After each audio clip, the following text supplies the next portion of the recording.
could do it in the ring. You want to be an Indian chief, cowboy, you could do it in the ring. You can't do it in the mall. Homeland, you could do it in the ring.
Again at In Your Head Wrestling Radio. I am the internet icon, the pride of the pilgrims, the most honest man in all of podcasting, and a damn handsome man, many have said, Incher. Yeah. Jack E. Jones, along with my right-hand man, my audio soulmate, the enforcer of the Headyverse. 1 inch biceps, the power goat. Ah! The man who tells you what to do, the boss, baby. Bah, indeed, Incher. Bah, indeed. That's right. Streaming live here on the YouTube. So what you do, Incher, every Tuesday night, you go over to youtube.com /C/IY Wrestling /live. And that will take you right where you need to go. We're going to get a new link right up on the website, all that stuff. But right now I'm backing up 15 years of Without Your Head, 16 years of In Your Head, and I'm losing my mind uploading nonstop. I've done like 3 years. Yeah. I have like 30 combined more years to go if you do 15 and 15. It's insane. But nonetheless, the website will look different soon. But anyway, live Tuesday nights. Also live on Wednesday nights following Impact. I'm going to do, not Impact, fuck Impact. Live Wednesday nights following Dynamite. Not always, but I'm going to try to do a post show for Dynamite. That'll be a quick show, just so I could throw some stuff out there, or else I forget. The thing is, this week they said they don't even know if they're on Wednesday this week. Right, so you're just going to have to watch and see if we're even on. Right. And if you're free Wednesday night, you can. I know you're usually not, but if you are, you're free to hop on. Yeah. It just otherwise I forget what happens. We'll still talk about it here too, but it's live in my memory right after Dynamite. It's the only show I watch. So boom, come on. Gives people something to watch. It's fun. It's good time. I hear you. Subscribe on the new anchor.fm. You can subscribe at all the other places you used to get the show. They're all connected again, and some even new places. So Stitcher, Spotify, iTunes, Google Play, Breaker, Pocket Cast. All kinds of them. Some of them I don't even know what the hell they are, but we're on them. Can you get it on the Wii U? You'll have to work on that one because you're the Wii U man. I used to have a friend that we used to call Wee Wee. Really? Yeah, I don't know the reason why we called him Wee Wee now, but Joey Larder, because I like to say people's full names, who recently just got married, actually. Congratulations, Joey. And Tied the knot. forever we always called him Wee Wee, and I don't know why. I can't tell you. You'd have to I don't know. show you that. Yeah, well, see, he's Couple my age, Joe. but we hung out with mostly older people. He was in our D&D crowd, so we were the two younger kids in the crowd. And they called me Neely Worm, and they called him Wee Wee. Neely Worm, sometimes the Kid, and he was always Wee Wee. I remember something now. It was somebody told him that he was gonna wee in his pants or wee wee in his pants, like he's gonna pee his pants. And he went, "No, I'm not, faggot," which you shouldn't say that. I'm sorry to say that. But this is what he said at the time. And then it stuck with everybody because he was like, we were like 5 and they were like 14. And so it stuck with everybody throughout time. And he just became wee wee to everybody.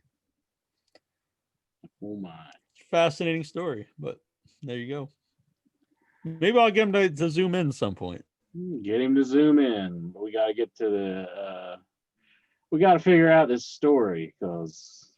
Yeah, I know there's more. There's a story there to the wee wee. I don't know why they called me Neely Worm now that I think about it. But that was my nickname. And then I use it still to this. Not really so much, but I remember when I first got online, I would use it as like a login place as the Worm and or Neely Worm, but not so much anymore. But well, Jack, Brody Lee, he took on Dustin Rhodes, the Natural. They call him the Natural as can be. He didn't necessarily beat him up or anything as bad as what he did Cody Rhodes. I thought they should have repeated that in a way. Just like, destroyed the family. Just destroy the family. So like Cody has to come and get revenge, you know. Good match. They're trying to make him, you know, into this big, powerful heel, you know. But he's also a big guy, Dustin. This is something I really disagree with. I heard Jim Cornette was bitching about this match and said that they started the match like, you know, Dustin, they just ran at each other and started fighting. But I was like, that's the match you do that with. You don't do that with every match. I agree with that. But that's actually a match you do that with. He just destroyed his brother. So, of course, he'd be pissed. Of course. Yeah.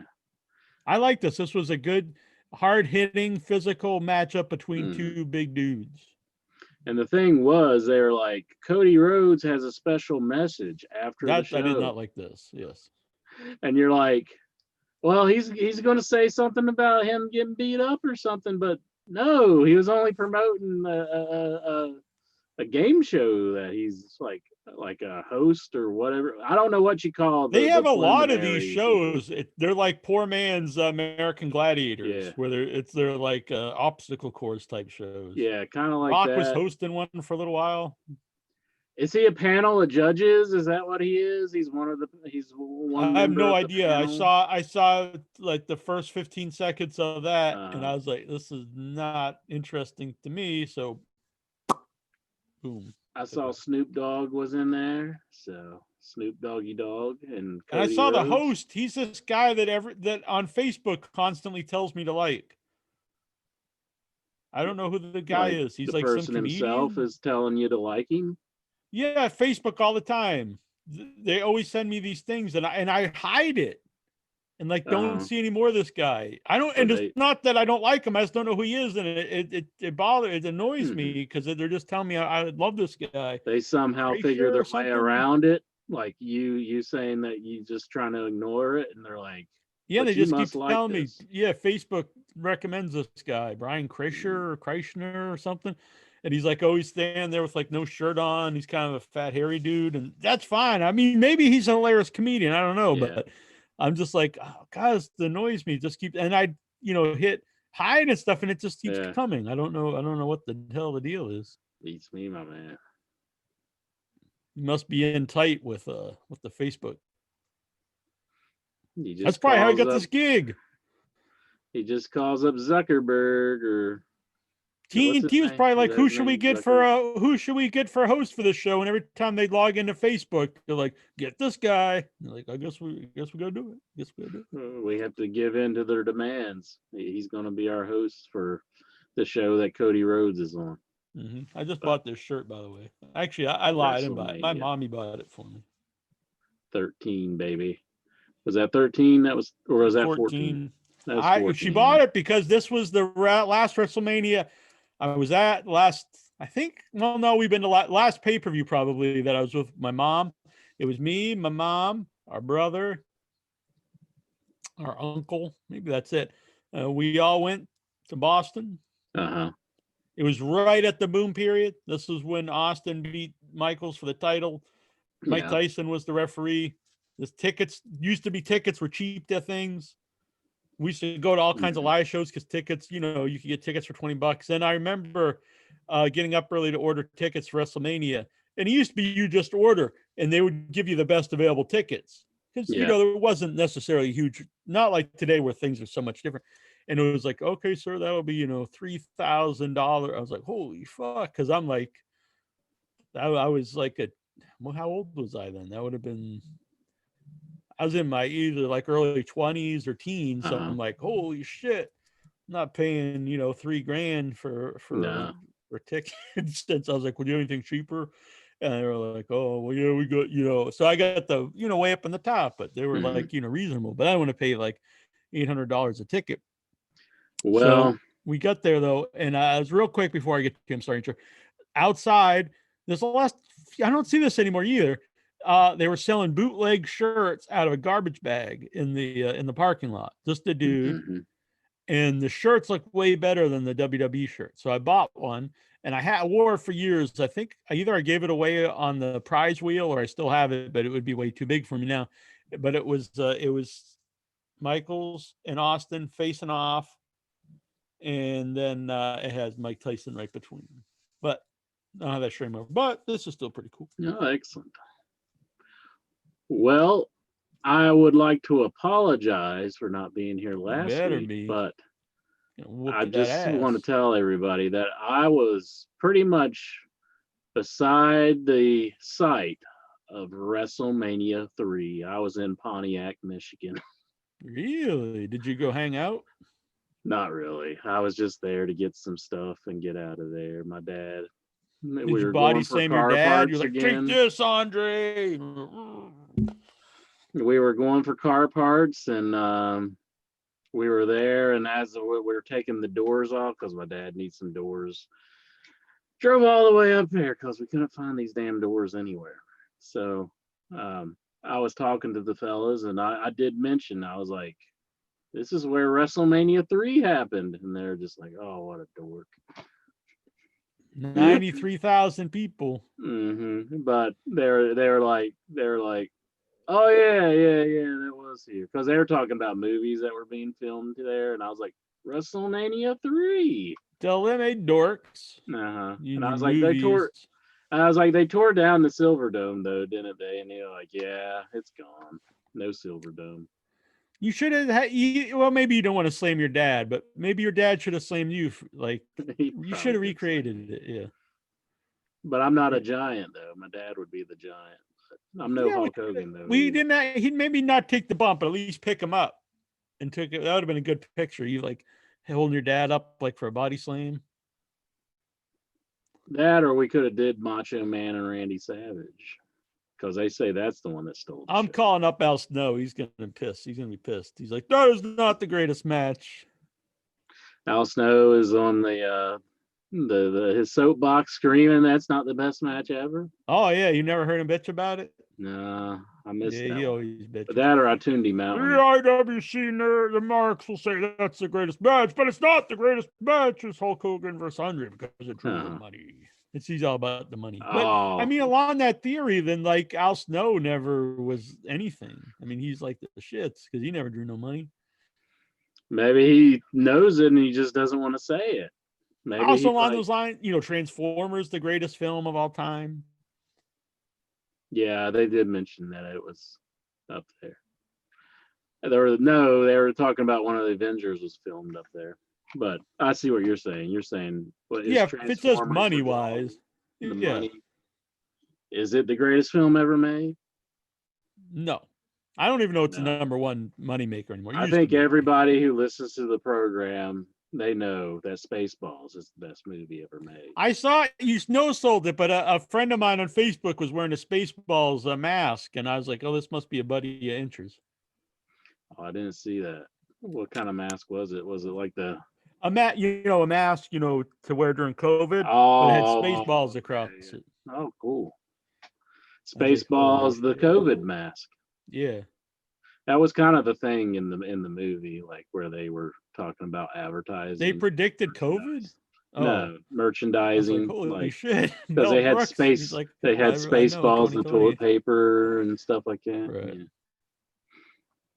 But you could do a new Spaceballs today and make fun of all the Rick Moranis was brought out of retirement. Yeah, I was gonna tag you this, but now they've wanted him back for 20 years, 24 years or whatever. They've offered him the great Ghostbusters new one everyone loved. He didn't come back for that.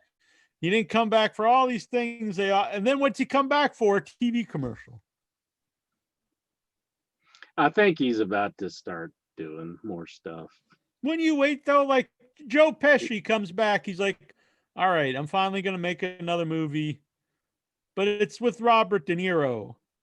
Well, maybe the TV commercial wasn't as much as a commitment, because I heard like he wanted to like step away from Hollywood so he could take care of his kids or be with his kids. But I'm just saying, I don't know, like a TV commercial. Yeah, maybe that was just a day or something. I get it, but I'm saying if you're going to come back for something worthwhile. But he doesn't want to commit to a whole movie project, though, I guess. Yeah, but just have a cameo. Like, okay, I'm going to come back for this movie. I'll play, Sigmund, the sea monster, in the big screen adaptation of Sigmund and the Sea Monster. So I haven't seen the commercial, but was it a Dane Cook commercial or something like that? I didn't watch it either. Yeah, I haven't watched it. I remember back in the day, like commercials were fun, and like I remember they'd even have like a show every year. It would show like the best commercials, and I'd watch it. And I can't imagine myself doing that today. Like, holy shit, I don't, you fast forward. Now it made me think: are commercials shitty today, or do I just have a fond memory of them because you had to watch them at the time? It's like school pizza. Was school pizza really good? Probably not. But you were a little kid, and like, oh shit, it's Friday, they got pizza, so you look forward to it. I refuse to watch live wrestling just because I don't want to have to sit through the commercials. Yeah, I watch it live usually just because I don't want it spoiled. Well, I don't. The only show I watch is exactly the only one I watch is Dynamite. Rusev. I'm a big fan of Rusev. I'm glad he's here, but oh god, why'd they have to pair him with Kip Sabian? And I'm sorry, I love AEW. I'm an AEW fan, but that comedy was the shits. That was right out of a terrible WWE Raw segment. That's why I don't watch Raw anymore for segments, because this was the shits. His promo was fine, but all the stuff leading up till Rusev comes out, the pits. You didn't like Brian Pillman being the guy?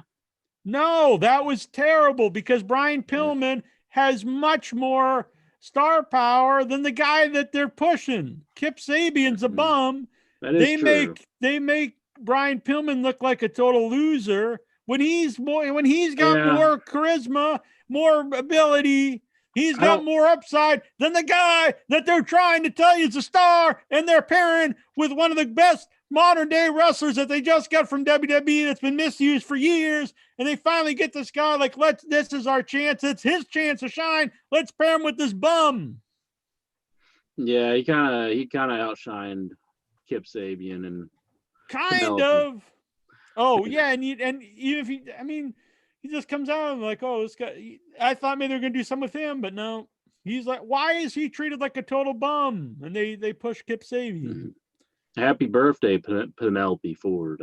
I seen Juju B post that it was her birthday earlier today. So. Happy birthday. But we're calling your man a bum, but happy birthday.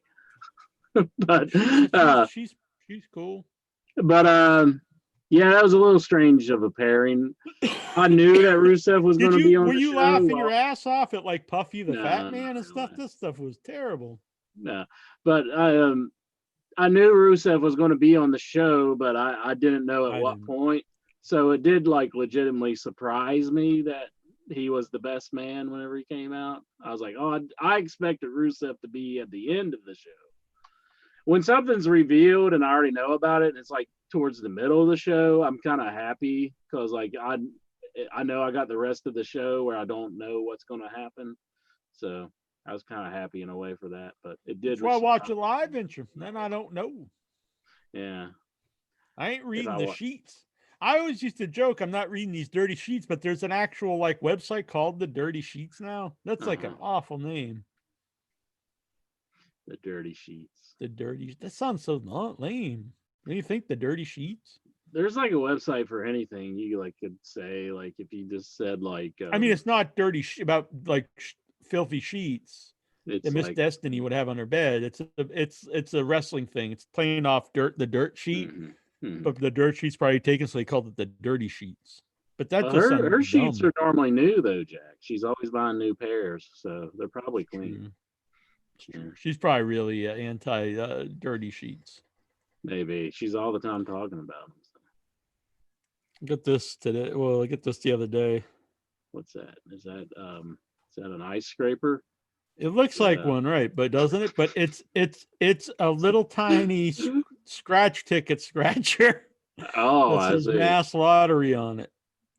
Oh, a buddy at the convenience store gave it to me. See, I thought, yeah, that makes sense. I thought it was a teeny ice scraper, but yeah, that would keep it in my pocket. That's a good thing to have for when the other day I was there, and he's like, "Buddy, where were you?" Mm-hmm.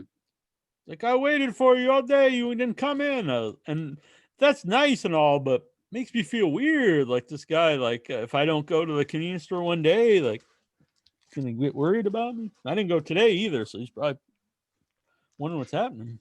He's just gonna show up at your house one of these days. Where were you? Movie star. When I came in the first time since I had buzzed my hair, it was now it needs buzzed again. But I came in, it was all clean buzzed, and he goes, "Movie star." He got new haircut. Now you're gonna get all the Hollywood girlfriends, and he just has a big smile on his face. He doesn't speak perfect English. Yeah. He's an Indian guy, and he just and then he gives me a big thumbs up. It's pretty awesome. Was it like once you cut your hair off? Was it like Samson, where like you lost all your power, or do you think you became more powerful? No, I think I'm more powerful. I get hit on more. There you go. A lot of old women and young women, like nobody my age. Old and young, nobody age appropriate. The other day, it was either yesterday or the day before. Like you lose track of time now with what's going on. The street I walk up, there's a lot of there's a group of old women that's always playing croquet, and they always talk to me kind of. And then right next door to that is another older woman. She's not quite as old. They're like elderly women. And she's always kind of flirtatious. But this time she even said, she's like, "Oh, what are you up to now?" And I was like, "Oh, I've lost like 170 pounds. And she said, "Oh, you're going to have to tell me what you can or can't eat if you ever take me up on my offer to come over for me to cook you dinner." And I was like, "Oh." So I assume that was really hitting on me. She's probably like 65. Maybe she's just an old lady who likes to cook people dinner. Possible. I don't think so. But, well, I don't know. So, what'd she make you? I haven't gone over. Oh, okay. She lives in a big house, so she's probably got the do-re-mi. So I'm sorry to talk about foolishness when you're talking about Dynamite. So what did you think? I'm sorry. I said what I thought. What did you think? Were you loving this? I like Dynamite. I thought it was a good show overall. It was I think I watched Raw and then I watched Dynamite like side by side, and it was like night and day. It's like Yeah, I didn't watch Raw. I'm not a masochist. Well, I didn't watch Raw this week, but I'll watch it eventually. So. I always get around to it. Yeah, I watched Raw from last week. yeah. I like the show overall. Mhm. Dynamite. There's a a post show, but the I didn't think it was very promo heavy. There weren't a lot of matches. Some of not all the promos were great. Sabian thing wasn't good.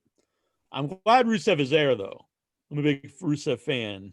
And I know some people are like they're picking up too many WWE guys, but I think if you have a chance to get somebody like Rusev, you got the whole Rusev thing though was such a shocker that it was like I think that kind of overrides anything Chris Sabian was doing. Like, and are they going to? I think it'd be better if you didn't. All the time? I mean, think they so. kind of change. I what think they're going to be a like lot. this team. I mean, I still don't know why Allie's not with her husband anymore. I don't either. Yeah, the Blade. But I know Eddie Kingston looked at him and he was telling him, "Where's your wife? Where's your wife?" Now, Golgo brings up, he says, I think AEW treats Pillman Jr. as a jobber because Pillman Jr. is still under contract to MLW where he's actually pushed. That's a reason you don't want to push him as a major star on your show. But again, it doesn't make a lot of sense because they do use a woman who's NWA champ or whatever and push her really strong. So I don't think that's a AEW mindset to like diminish people in other promotions, especially other independent promotions. But if you don't want to use him because of that, I would just not use him, but I wouldn't treat him like he's a moron, because then like if he does leave MLW, what do you have? You have this idiot. Yeah. JR was really pushing that Thunder Rosa and Sheeta match. He was just like, "That's the best match we've ever had. The best women's match we ever had." I was like, gosh, way to make your current roster feel like crap. I mean, I guess he's being honest, but yeah, I didn't think of it. I thought it was good. The pay-per-view I thought was a pretty fun show. I thought I really liked the last two matches. I thought it was a huge step down from their last pay-per-view, but a lot of that's because they have no crowd. Yeah, they have some crowd, but not but that one match was long with Adam Page and yeah. To me, the match wasn't that great because there was no crowd reaction at all. The crowd was completely dead.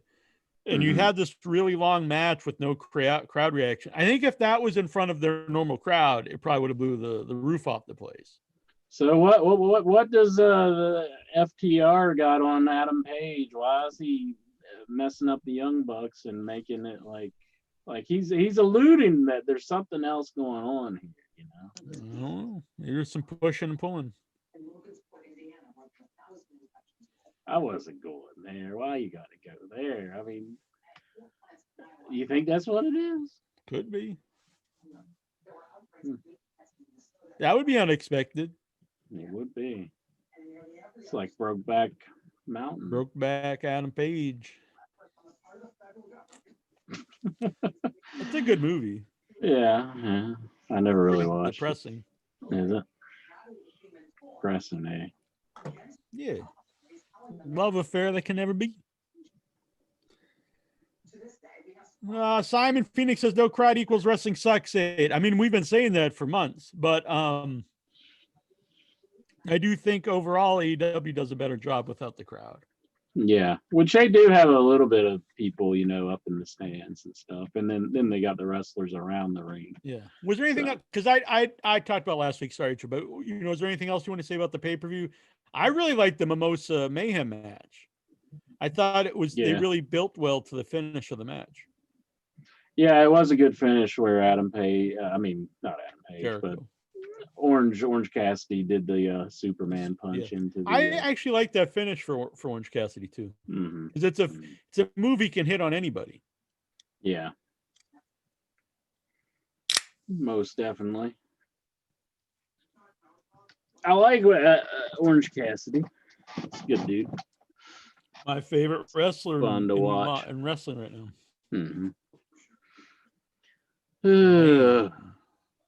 Main event was really good. Yeah. The main event was John Moxley and MJF. The dentist match was the pits.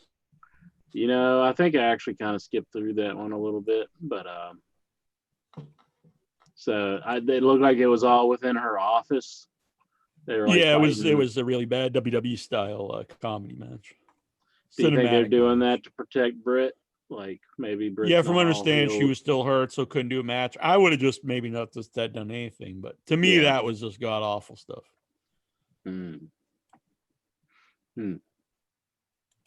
I see. To me, it probably was the weakest AEW show, but a lot of it is because you don't have a crowd. Yeah. And they're a lot pay-per-view wise, because it's hard to do like big pay-per-view matches with without the crowd reaction. I'm glad FTR has the belts. I know. I don't know if it was intended to be comedy or not, but when Alex Marquez was knocking on the door and they just opened and super kicked him, I just couldn't stop laughing. Loved it too. I mean, I know they're like, acting like that was such a dastardly deed that they did, that the Young Bucks did this to the man, and they're going to get fined and everything. But every time they show that footage of Alex just standing there, and he's like, yeah, that guy's oh man, he's so annoying. So I was happy to see him get kicked. Because he showed up, and I was like, oh god, this guy. And then they just opened the door and booed him in the face. I was like, yes. It was a baby face spot to me instead of a heel spot. Yeah, I totally popped when that happened. It was one of the biggest highlights on the show. I laughed my ass off. Why do you think they did the Rusev or Miro, as we're supposed to call him now, on the TV show and not on the pay-per-view? You think they would have done that on more the pay-per-view? People watch a TV show than the pay-per-view. Yeah. But like they could have gave the people who watched paid for the pay-per-view, here's a big surprise that you're in on because you ordered the pay-per-view. Yeah. And then he can be you on. Could do either way. I get, you wanted it on the TV show because more people watch and their ratings have been going up. I think they had like they cracked 1 million or whatever. Oh, really? I think they had the highest ratings of the year. I have seen one of my friends on Facebook who's not typically he knows about wrestling. I remember him talking about Sid Justice and stuff to me back in the day. But like, he had the Best Friends shirt on where they're in the van. He's like, my new favorite shirt. And I gave a like to it because I was like, I didn't expect him to know about the Best Friends though. I say this on the show all the time, is I know this is this common theme amongst like, Jim Cornette and I think Disco Inferno and a lot of wrestling guys. They say that an Orange Cassidy's over to this crowd, but but it's not over to the bigger crowd. And I'm sorry, but they're completely wrong, because the people I know who aren't hardcore wrestling fans who watch AEW, all of them, their favorite guy is Orange Cassidy. Right down the line. I've had people on Without Your Head who hadn't watched wrestling from the 90s. They watch it now. Their favorite was Orange Cassidy. The one guy said his wife was never a wrestling fan. She watches it with him, and he just started watching again since the 90s. Her favorite's Orange Cassidy. Yeah. When I was in Chicago, all Matt's friends were all WWE fans. They didn't like a lot of the AEW guys.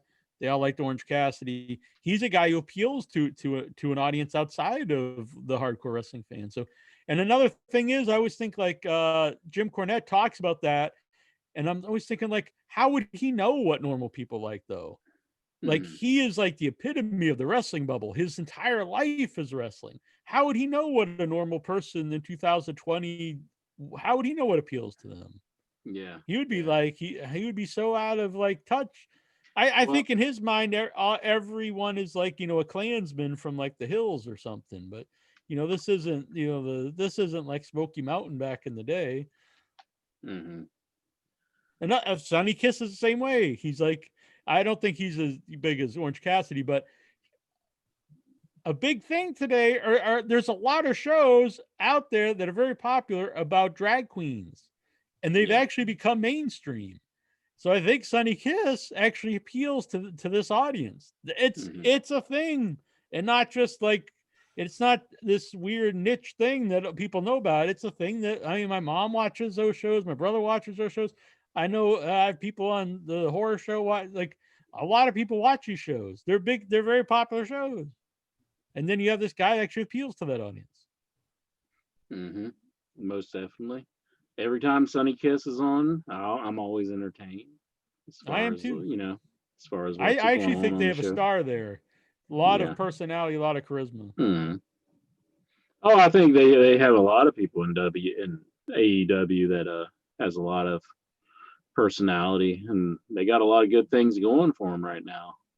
Mm-hmm. And why WWE would let go of some of these people is just beyond me. Like, I'm not, especially because they say they're doing pretty good for themselves as far as Yeah, like they're the doing TV they deals. like record money wise. So what's even the reason for firing people? Like, why get rid of Rusev? Because he's going to be a huge thing for AEW, I would say. I think in their mind they just thought during this, during COVID, no one can be a star anywhere. Maybe You can have crowds. I think that's their mindset. Mm-hmm. So just let them go, and then who cares? But I don't think it's going to work out like that. We should get your opinion. Because Golgo brings up the Matt Hardy incident took away for the show for him, which I can definitely see that. And I said this last week, but the thing with me was, you should. I think everyone's in agreement. You should have just stopped it. I also think just the practical sense, if you stop the match after that big bump where you see him laying on the back of his head, it's also even more dramatic. Mm-hmm. But as opposed to continuing the match and then doing a clearly fake stunt where the guy falls into the which is fine if you didn't just see this real fall, but like you go past the real injury to like then do like a very phony thing. Well, the only thing was that he announced that he was going to leave the company if he but it's wrestling. Lost to Sami Zayn. You just write a storyline why he's back. Sammy Guevara. You just write a storyline why he comes back. Yeah, no, which they could always do that, but Matt seemed like he really wanted to go even afterwards, but he was pretty concussed. Yeah, but who would? I mean, he had that wrestler mentality where he just got up. Yeah, and he was not even just continue. wrestler. I think that would be anyone who's really an athlete or anyone who's really passionate about what they do would have that same mindset. I can keep going. But the thing was, they stopped it for a little while, and then they restarted it. Like, and I know they said that a doctor was checking on him and everything, but like, how could a doctor check on? I mean, I think the cameras was on him at like almost the entire time, wasn't it? Like, because Sammy, he was the only one who got off camera, and then he jumped out of the, that doorway that he was in. I guess I assume they just told him, "Oh, go ahead and go back. We think he's all right." But yeah, they definitely should have stopped it. And I really think whoever set up that table probably was to blame for that. I don't think it wasn't. Yeah, it wasn't Sammy. Yeah, because, I mean, they overshot. Maybe they could have moved it out. Yeah, it should have been moved out. They overshot it, but I mean, those things happen. Yeah, unfortunate, but that was a bad. I'm glad he wasn't hurt like worse, because I thought maybe he fractured a skull or something. Oh, when I saw it, that was just like, oh my god! And then what a debut for Matt Sydal. Yeah, the Shockmaster. Oh my god! I was just like, he got up on the rope and then he's just like, he just took a back bump. I mean, he just went, no. I mean, that's the move he's known for too, is the shooting star press. It's like he can do so many rotations, and he gets up and he's like, here's my big debut, and he goes, go. This was funny. Headless Critic brings up here, Jason Mitten, that AEW took a picture of Nakazawa oiling up the turnbuckle, and they found out the reason for Matt Sydal's botch, which I thought was very cute. I felt so bad for him though. I was just like, oh man. I did too, because I actually like him, and I was happy to see him there. I was surprised that he was still doing the third eye gimmick, where he's talking about having a third eye and all that. I'm not too into that gimmick. I thought they would just let that die in Impact, but he's doing it here too. Yeah, he talks about having a third eye and to open up your third eye and stuff like that. So it's a little. I know Golgo here brings up, and I know it made no sense for him to go to the top rope in Battle Royal, but I mean, it's wrestling. I've seen it all the time. And that's nothing really makes sense. I think you could really pick apart anything that ever happens in wrestling. Like none of it makes sense, but You kind of he's known to do that, and known to do it Yeah. well up until this point, where he Mhm. just pretty much took a back bump. Right. But I felt so bad for him. I even hate goofing on him, but it's hard not to, because it was just like, oh, when I saw that, I was just like, oh God. But anyhow, All right, we got some Zoomers here, Incher. I've noticed these Zoomers. What did Mr. Steven here up in Butlertown think of the pay-per-view last week? So, I kind of agree with you on what you were saying. As I was watching your Very smart, man. solo show. Thank you. Number 2 downloaded episode of In Your Head. The Jackie Jones show. Yeah. Mhm. I actually I thought a better match. I know they were promoting with Thunder Rosa and the women's champion Hikaru Shida, but I actually liked Thunder Rosa's match with the former straight edge society girl Serena Deeb. I thought that was better too. I didn't think the match. pay-per-view match was that. I know a lot of people said it was like this great match. I didn't think so. I thought like technically it's fine, but it had no heat and it never really captured my attention. And I also thought it was way too long. Well, I didn't mind the time, and I was glued to the set. I mean, I enjoyed the action. I enjoyed it. I thought it was good enough. It was okay. I thought it was a good match, but I don't think it was anything great. They're really going all out. I think they were really performing pretty well. And one of the funny thing is that I heard that they offered Thunder Rosa like a referee spot, and it's like in WWE. And it's like, why does WWE always want to get these people who have like legitimate talent? And they're like, well, you'd be good as a backstage performer or a referee. It's like, why do they do that? Let them be a performer. You know? Yeah, because I don't know, especially now, like when you actually the women division is actually a prominent part of the program. Yeah. So I don't get it. But I'm glad. I hope AEW brings in Serena Deeb though, because she's talented, and I think they need some like solid performers in the women's division.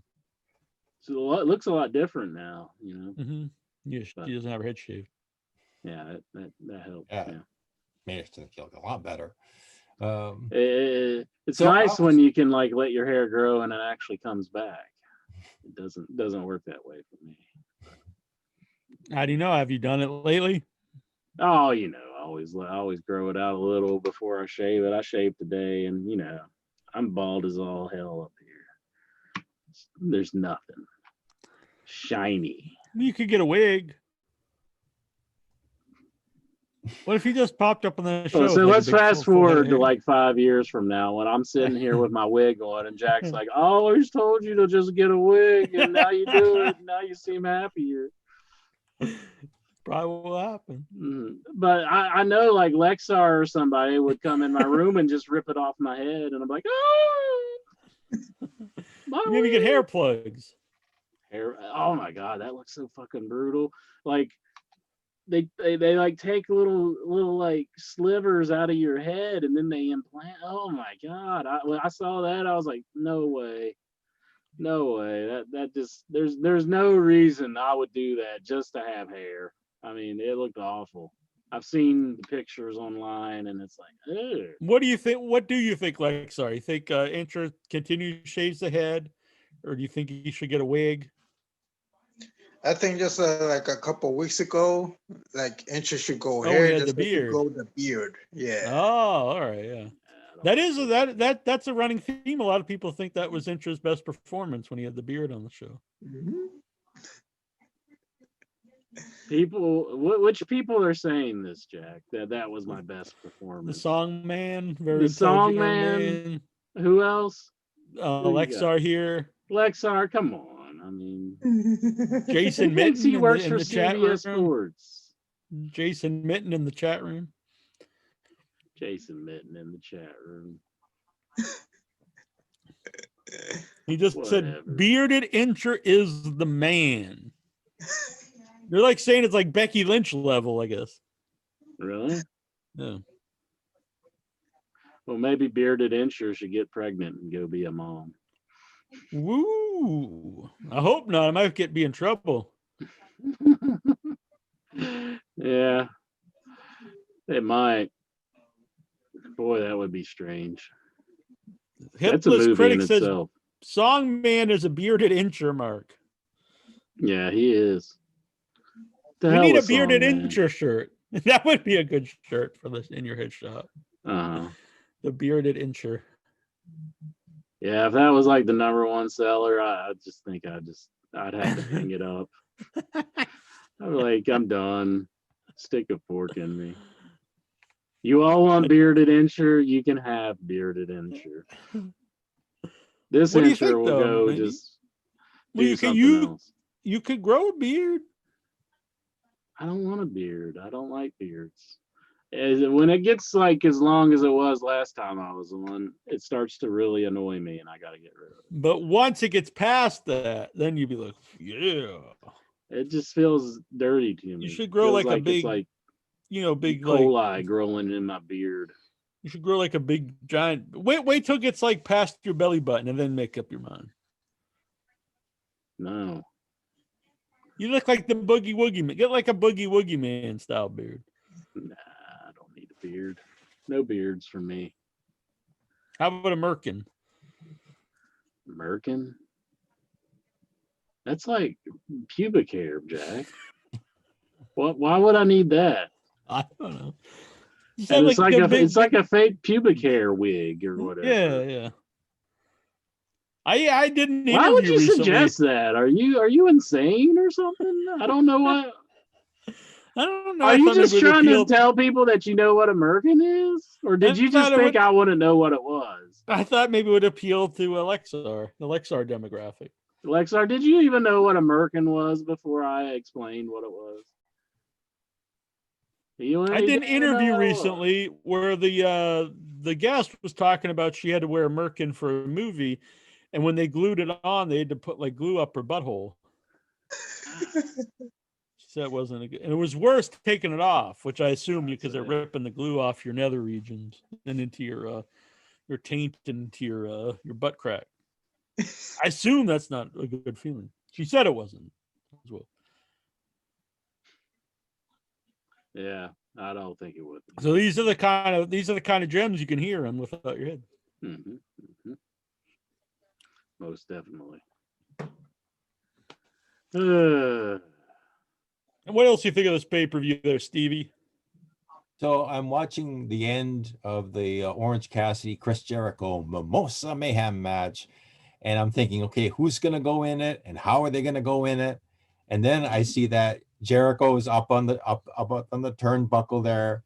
He's not even looking at the mimosa at all. And I'm thinking he's going to take the back bump without even looking where he's going. I hope he's now you're worried about the dangers of the Mimosa Mayhem. Well, after seeing what happened to Matt Hardy, like he's going to fall back and hopefully he'll go right in the center. And sure enough, he did. It was a good splash. It was good. It's a fun match. I like the build. You build up to the big spot. And it worked. I thought it was the best built match, actually, of the show. Yeah. That was a perfect splash. I mean, that was great. And he just kind of lounged in there. And it was fun. Yeah. I know that's a dirty word to some wrestling people. Wrestling should not be fun. Wrestling should be fun. Especially now. It should entertain the viewers. Yes. You just want to sit and just feel miserable the whole time. Yeah. Like watching WWE. Right. It's like watching in your head. Watching us? No, we're infinitely entertaining and just always fun. You can always tell by Lexar is a good audience member. Mm-hmm. The one man Thunderdome, Lexar. Thunderdome. I was thinking you know the song the thunder rose and the lightning strike. The thunder rose. Yeah, I was thinking about a very dark song, guys. Yeah, I was thinking that could be a Thunder Rosa song I could do maybe. And the Yeah, it is Thunder like- Rosa. But we'll have to work on the lyrics. And the Thunder Rosa came out and fight. Another Think hurt about it. Piranha in the lonely night. Exactly. Something Regular like Garth that. Brooks here. Simon asks, who is the wrestler that you loved that would surprise people? Mine is Repo Man. Interesting. So who's the wrestler that you really love that might surprise everybody? Well, interesting, you got a lot of them. DZ, Keep going. Anarchia. There you go. I knew he was on the list. Who is a Manu. wrestler that I like that would surprise people? There was somebody I was thinking of the other day, but it's not coming to me at the moment.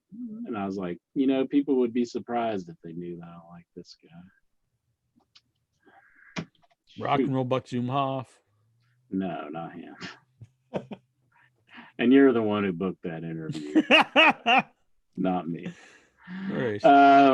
Maybe back in the 70s. That's a good question. Do you have one, Lexar, that like a wrestler that people would be surprised that you're a big fan of? Prince Ikea. There you go. That's a good one. I He- remember he back in brought the him day, up he was the wrestler you'd go gay for. Yeah. By the way, have you came out with that list of whatever number of male wrestlers fans would go gay for? Right. That was a good show. Yeah. Have you? I probably couldn't get away with doing that show today. Mhm. Get There should be a list blackballed. on. There should be a list on female wrestlers, like female fans would go lesbian for. Interesting. Mhm. We'll poll Jujubee, all the women fans of In Your Head. Mm-hmm. Especially the woman that's in the montage in the opening video of In Your Head. There's some good-looking chicks there. Trina Michaels, is that the one you're referring Yeah, to? the brunette, The brunette. that Which one is holding the IYA sign. Big Mama? Oh, he's talking about the I used a different theme today, but he's talking Oh. about the one that I sing, and it's got people. I think he's talking about Julia. Oh, I see. Yeah, Julia Perone. pretty hot. She is. You're setting Lexar off there, Jack. You might want to. You probably shouldn't have divulged that information. Now he's Facebooking, he's doing all that. He would have just went insane for the video she sent on my birthday one year on my Facebook. Oh my. God, I can't think of it like a surprise wrestler. I've been racking my brains here trying to think of this. Why do they always ask the questions that I don't know how to answer? Do you got an answer for it? The Duke of Dorchester beat Doherty. Yeah, but you always say that on the show. That's nothing new. That's Cut nothing you, new. man. Let me think. Okay, I'll think of someone that I've never mentioned on the show. Yeah, that's what I'm trying to do, but I'm I having probably trouble mentioned trying to everyone think that's of ever anybody. lived on the show.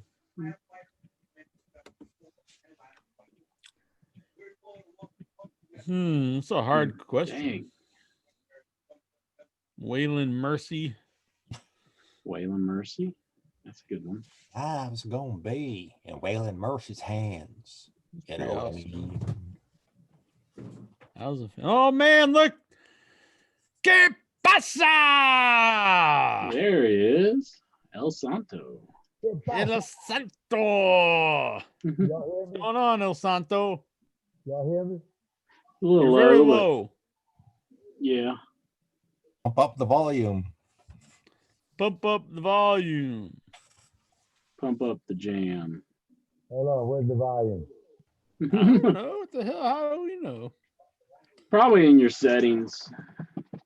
Pump up the volume. Huh.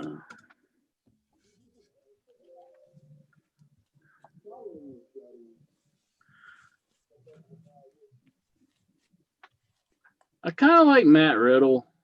I think I'll say Matt Riddle. I don't like his character, but I do like his matches. He has some interesting matches. So that's who I'm going to go with. He's stealing your gimmick here, El Santo. He's Ultimo Dragon now. Ultimo Jacko. Ultimo Jacko. So that's my answer, Matt Riddle. Even Matt though Riddle, I'm that's not a good crazy about his character, but he does have some phenomenal matches, I think. I like that. I like Sunny Kiss, Yeah. but I guess I mentioned that. How about you, Steven? Anybody that people would be surprised about? Well, back in the WWF Superstars days on Saturday afternoons, I used to always like any match that Iron Mike Sharp was in, because Nice. he was just a hilarious heel wrestler with the black armband, but he was really into his character. And he was just talk about wrestling, enjoying wrestling. Anytime Iron Mike was on, I just enjoyed his matches, even though he's putting over the baby faces. And I was a fan too. It's a good one. Bob Orton, I was a big fan of.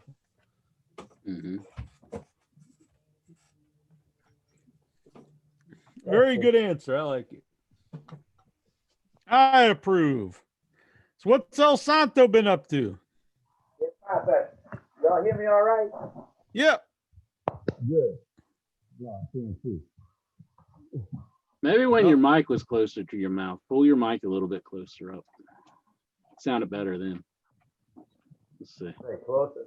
Can you adjust it a little bit? There you go. I think we can hear you better now. Is that good? Still pretty low, but I mean, I can hear you. He's out of practice. I know. All this new technology. Hold on. Have you ever talked to El Santo there, Lexar? Nope. First time I ever saw him. I picture El Santos was like 30 years old, young, and like Mexican, he like is wearing 30 a years old. mask. I Yeah, got mad, bro. It's one of them. yeah. And Mil Máscaras and Tiburon edition. You have any lucha masks, Lexar? Nope. That'd be cool if we just did a whole show where everyone was wearing masks. I do not have a lucha mask, so that's one wrestling item I don't have. I don't have any replica belts. I have like probably the little toy ones, but I don't have like a real. I keep replica. this mask on this head up there. I don't know if I have any.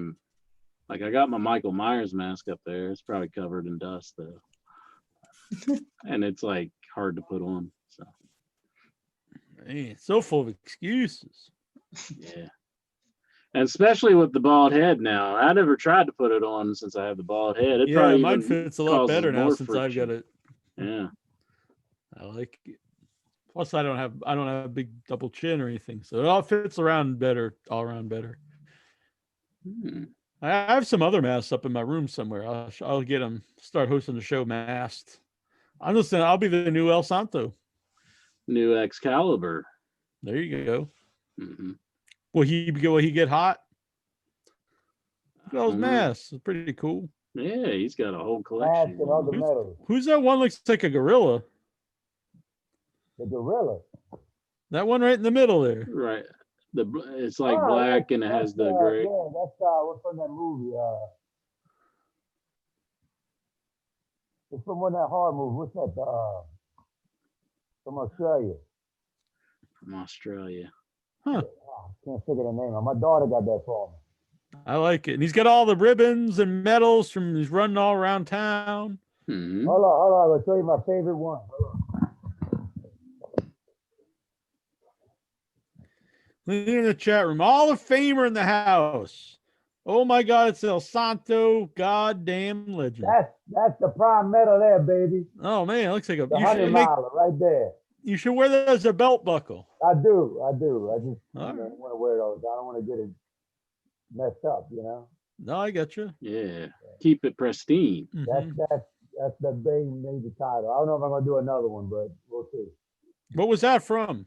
That was the Red Dirt 100 miler Oh wow. back in February. After I did this, then doing 2020 with the shit.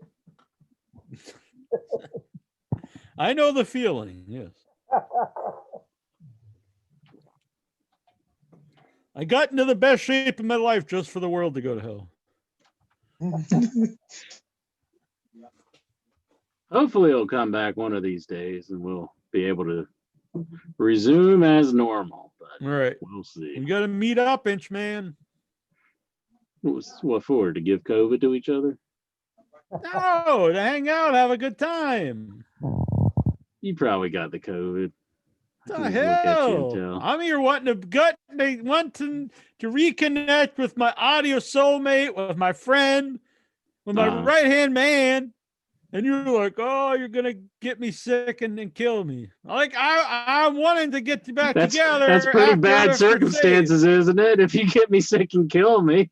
I say after when it's safe and we can get Oh, together and okay, have a good okay, time. Okay. Jeez Louise. I don't think This that's is what you have to meant. deal with. You want to have a good time with him and he's all doom and gloom. Nah. I'm very happy. See? Lexar's smiling. Where should we get together at? A wrestling event?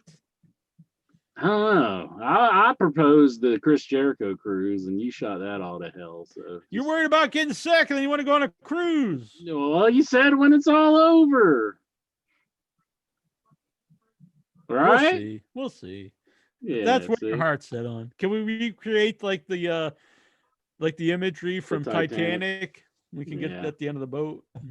As long as I'm Jack, you gotta be. I'm Jack. Rose. That's my name. I gotta be Jack. You mean that wouldn't even make any sense? I'm the more dominant one, so no. You're Rose. Please. You're Rose. Well, I'm the cuter one. There you go. Rose. And also Jack dies, so you're just gonna drown. Because you gave me the COVID. Jeez.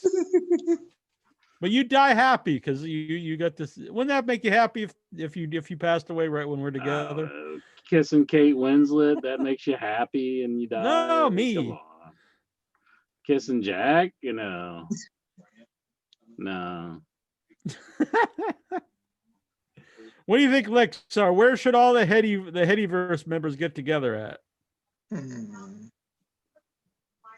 Bourbon AEW Trail event? AEW event. I'm down. Yeah, that would be cool. Yeah, what do they call their convention things? Starcast. Starcast. That would be good. I've been to a Starcast. They're fun. A lot of stuff going on. I hear it's expensive though. Very expensive than all access. that stuff is though. Yeah. They're going to charge a lot for anything like that most of the time. I saw Don West, the one I went to. They were working poor Don West. He's got to be like 60. And the whole time he was at a booth selling hawking t-shirts all 3 days. Yeah. And he was all excited. I got there and he's like, we only got 10 of these left. You get the Don West bag and you get this t-shirt, you get a pin, an autograph for even $20. And I was like, and he's like, you can get one of the shirts you can get is this 4 Horsemen t-shirt. There's only one left. I was like, holy shit, I gotta get this from Don West. And so I bought it. I have to also wear that on the show some days. So 4 Horsemen shirt sold to me by Don West. Well, where does he get all his energy? Like, how can he do that for 3 days straight? You know, cocaine. That's what I'm thinking. I was like, "Can I get a picture of Don West?" And he's like, "Oh yeah!" And so he had his wife take the picture, and I was like, "That was pretty cool." No one else was asking Don West for a picture. Disrespectful fans. You gotta bug Don West for a picture. And so I just thought he was there, just to hype the show a little bit for an hour or something. But he was there all 3 days, every day, selling t-shirts. Yeah. Like, oh man, they really just got this old man working. Man. I loved it. But yeah, no, it was a good time. There's so many people there. I was in Chicago.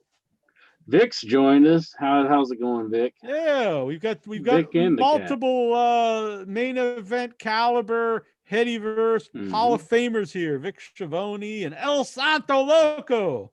Steven and Butler Lexar. Town and Lexar. I believe they're all Hall of Famers. I was wanting to call Lexar by his name, but I was like, no, I got to call him Lexar. Well, his name is Lexar. Exactly. Oh, you meant the mighty Lexar. Yeah. Vic got a haircut, I think. Yes, I did. Looking good. I cut my hair today. My vintage T-shirt tonight here. Oh, I Saturday like night's main event. I'm wearing WrestleMania 14, but it's not. It's actually a new shirt, but it's old stuff on it. This one really is 35 years old. Oh, nice. I can't wear vintage shirts of mine because they'd be like real giant on me. So how long? Because I see pictures of El Santo, and sometimes he's got no beard. Then he's got this big. How long does it take you to grow that beard? You just like grow it in a day? I think no. This was from like almost since November last year. That's still pretty impressive. I think. No, you say December, beginning of December, because I did the opposite last year. No shave November. I did shave November. I agree. That's what I do. Yeah. So it just, started growing like December 1st. But, I've been trimming it down here and there. Do runners ever do like hair versus hair? Like if I beat you in this race, you got to shave the beard? Or... We always did that one time for a race, me and this other guy, and it never materialized. It never happened. So I mean, we need to do another one. I love it. So, do you still watching wrestling? Oh yeah, man. I mean, I tell you like this, and I know I'm not the only one. It's the thing with WWE, I mean, you remember I used to be at every Monday, Yeah, me too. And with SmackDown when it was on, but I can't remember maybe 3 years down the line, probably that. Is that when you got tired of the 3-hour show, the storyline, a little bit of everything, so then you stop watching and just read stuff. Because you just get bored of it. Nothing against the wrestlers, of course. I love the guys out there and the gals. Yeah, there's a lot of talented people on the roster, but the show's just not interesting. Right. So, of course, things got expanded later. Of course, I started, so this is like a 3 or 4 year span, watching New Japan, get into that, more into the indies. That's why when WrestleMania was here last time in New Orleans, I went all to indie shows. That's where I was at. And I loved every one of them. I went to the Ring of Honor show. I went to all the WNL shows they had, I went to see, what's the name, probably a bunch of times, wrestling, all the different small shows with all the indie guys. I mean, with George Anelli's Spring Break, that was at midnight. That was a hell of a show there, and people kept on asking me, you going to WrestleMania? You going to WrestleMania? I watch that on TV too. I mean, so it's like I just promote, my local events here. Luke Hoff, him. When he does his Wildcat shows, I try to help. Watch. You might be coming back on the show pretty soon. Oh, awesome, man. It's fun, man. I tell you, it's fun. It's fun because I saw the big dive he did. I know, that's his dive, but that was pretty awesome. That was not that far from my house, man. I missed it. Oh, really? I was there live. But and I still I watched last night. I watched for first time in a while. I watched Raw last night, and there was a reason why. Because we had a hurricane coming over here. This thing went the other way, so my job put me in a hotel next to work. So you had nothing else to do. There was nowhere to park. That's a ringing endorsement. I watch it because there's nothing else to do. Well, yeah, I didn't feel like watch football. Yeah, I don't watch Raw either anymore. It's really weird because I would never think that, because I watched every wrestling I could watch forever until recently.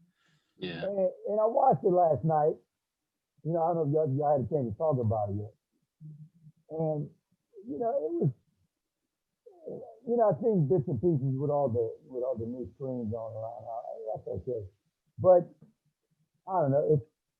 It's not the same without the audience too. You know, I guess we all know that. Yeah. Yeah. You know, and how they're gonna push people but you know, it was okay. I mean, I did like Mickie James when she, you know, fighting Asuka. That was pretty cool. I was able to catch that. But the main event, you know, I like Keith Lee. You know, I've seen him live before, but I don't know. I think the way they're doing it, I'm not, you know. Almost all the guys that seem really cool in NXT or something, they bring them up, they lose something. They don't seem like a big deal anymore. That's why Finn Balor, I mean, he's happy where he's at now. You know? Yeah. And, you know, I do try to watch NXT. That's another show I do try to watch when I can. You know? Because I am enjoying NXT better than AEW. AEW's been like a, you know. That's my favorite. That's the one I look forward to every week. Huh? I look forward to AEW every week. You do. I mean, yeah. Some of it's good. So, I don't know. Some of it, there's some good, and you know, there's some stuff they could improve with. You know, when I have a chance, to, you know, and then when I see some good stuff. It's to me. I don't know about y'all. I know some of y'all are watching. Like the main promotion right now that's been giving quality wrestling is New Japan. Oh yeah. And I try to watch as much as I can. Now with the G1 tournament coming now, I especially go watch more of that.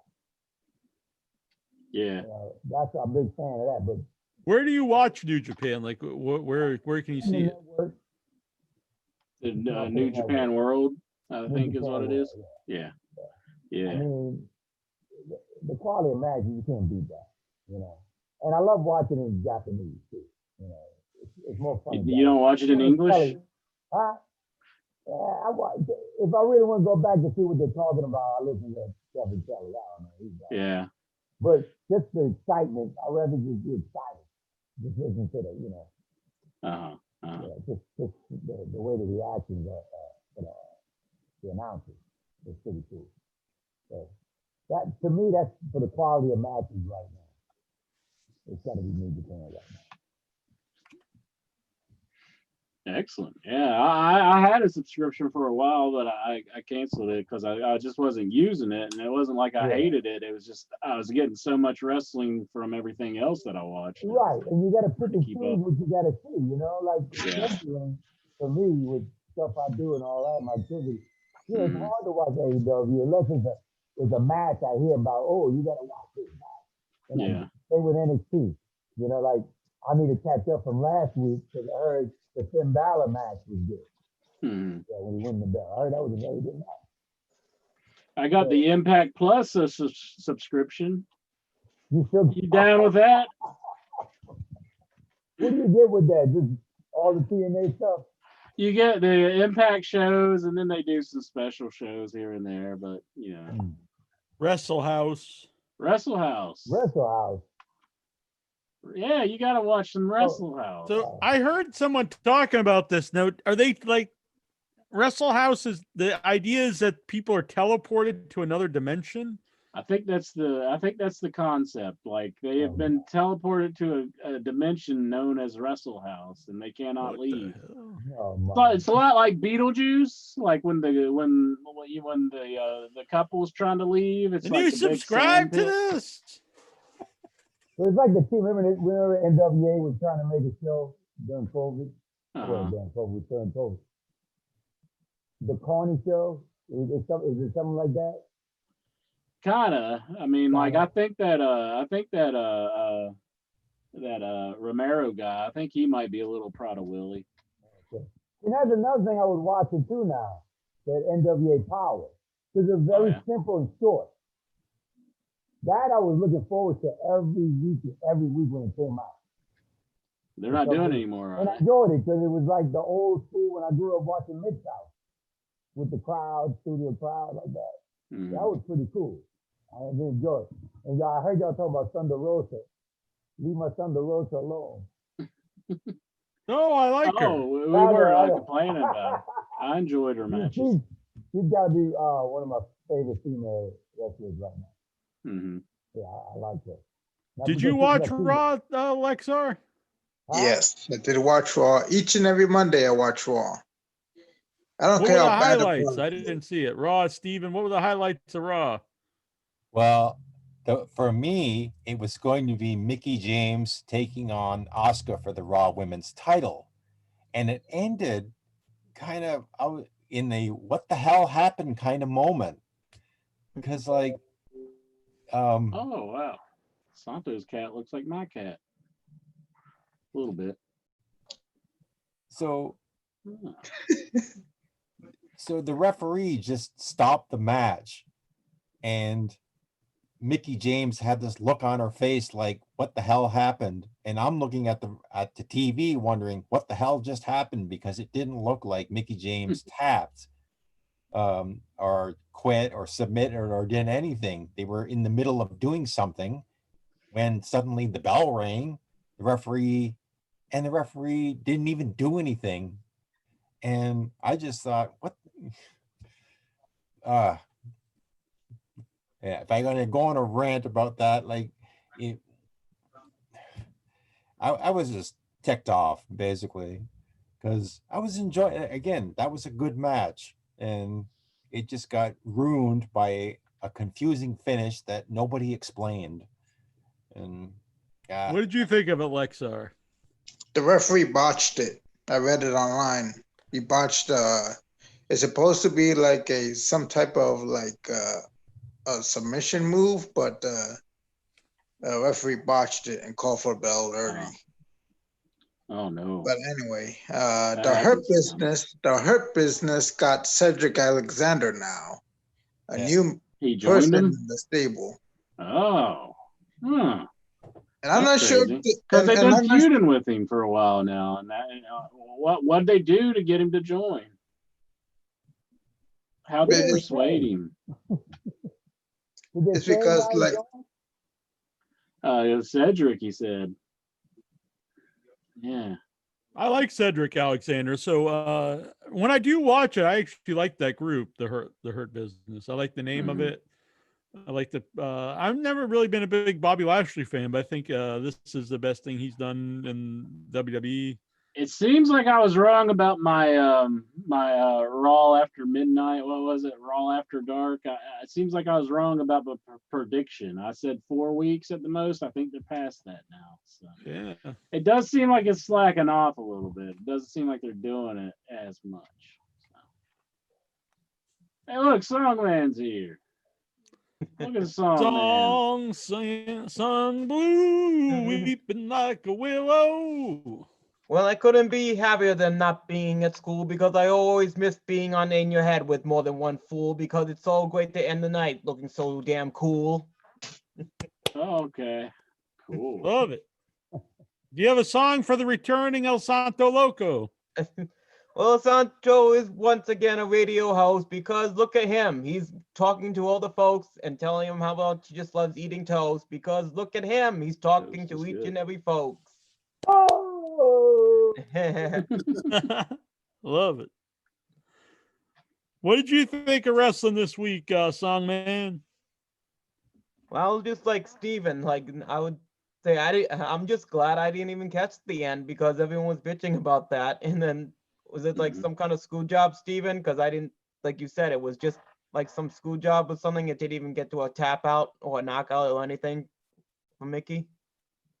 Yeah, it was just like, I think Mickie was trying to reverse a hold, and then the next thing you know, the bell rang, and it's like, I think she didn't know that was going to happen, and the referee botched it.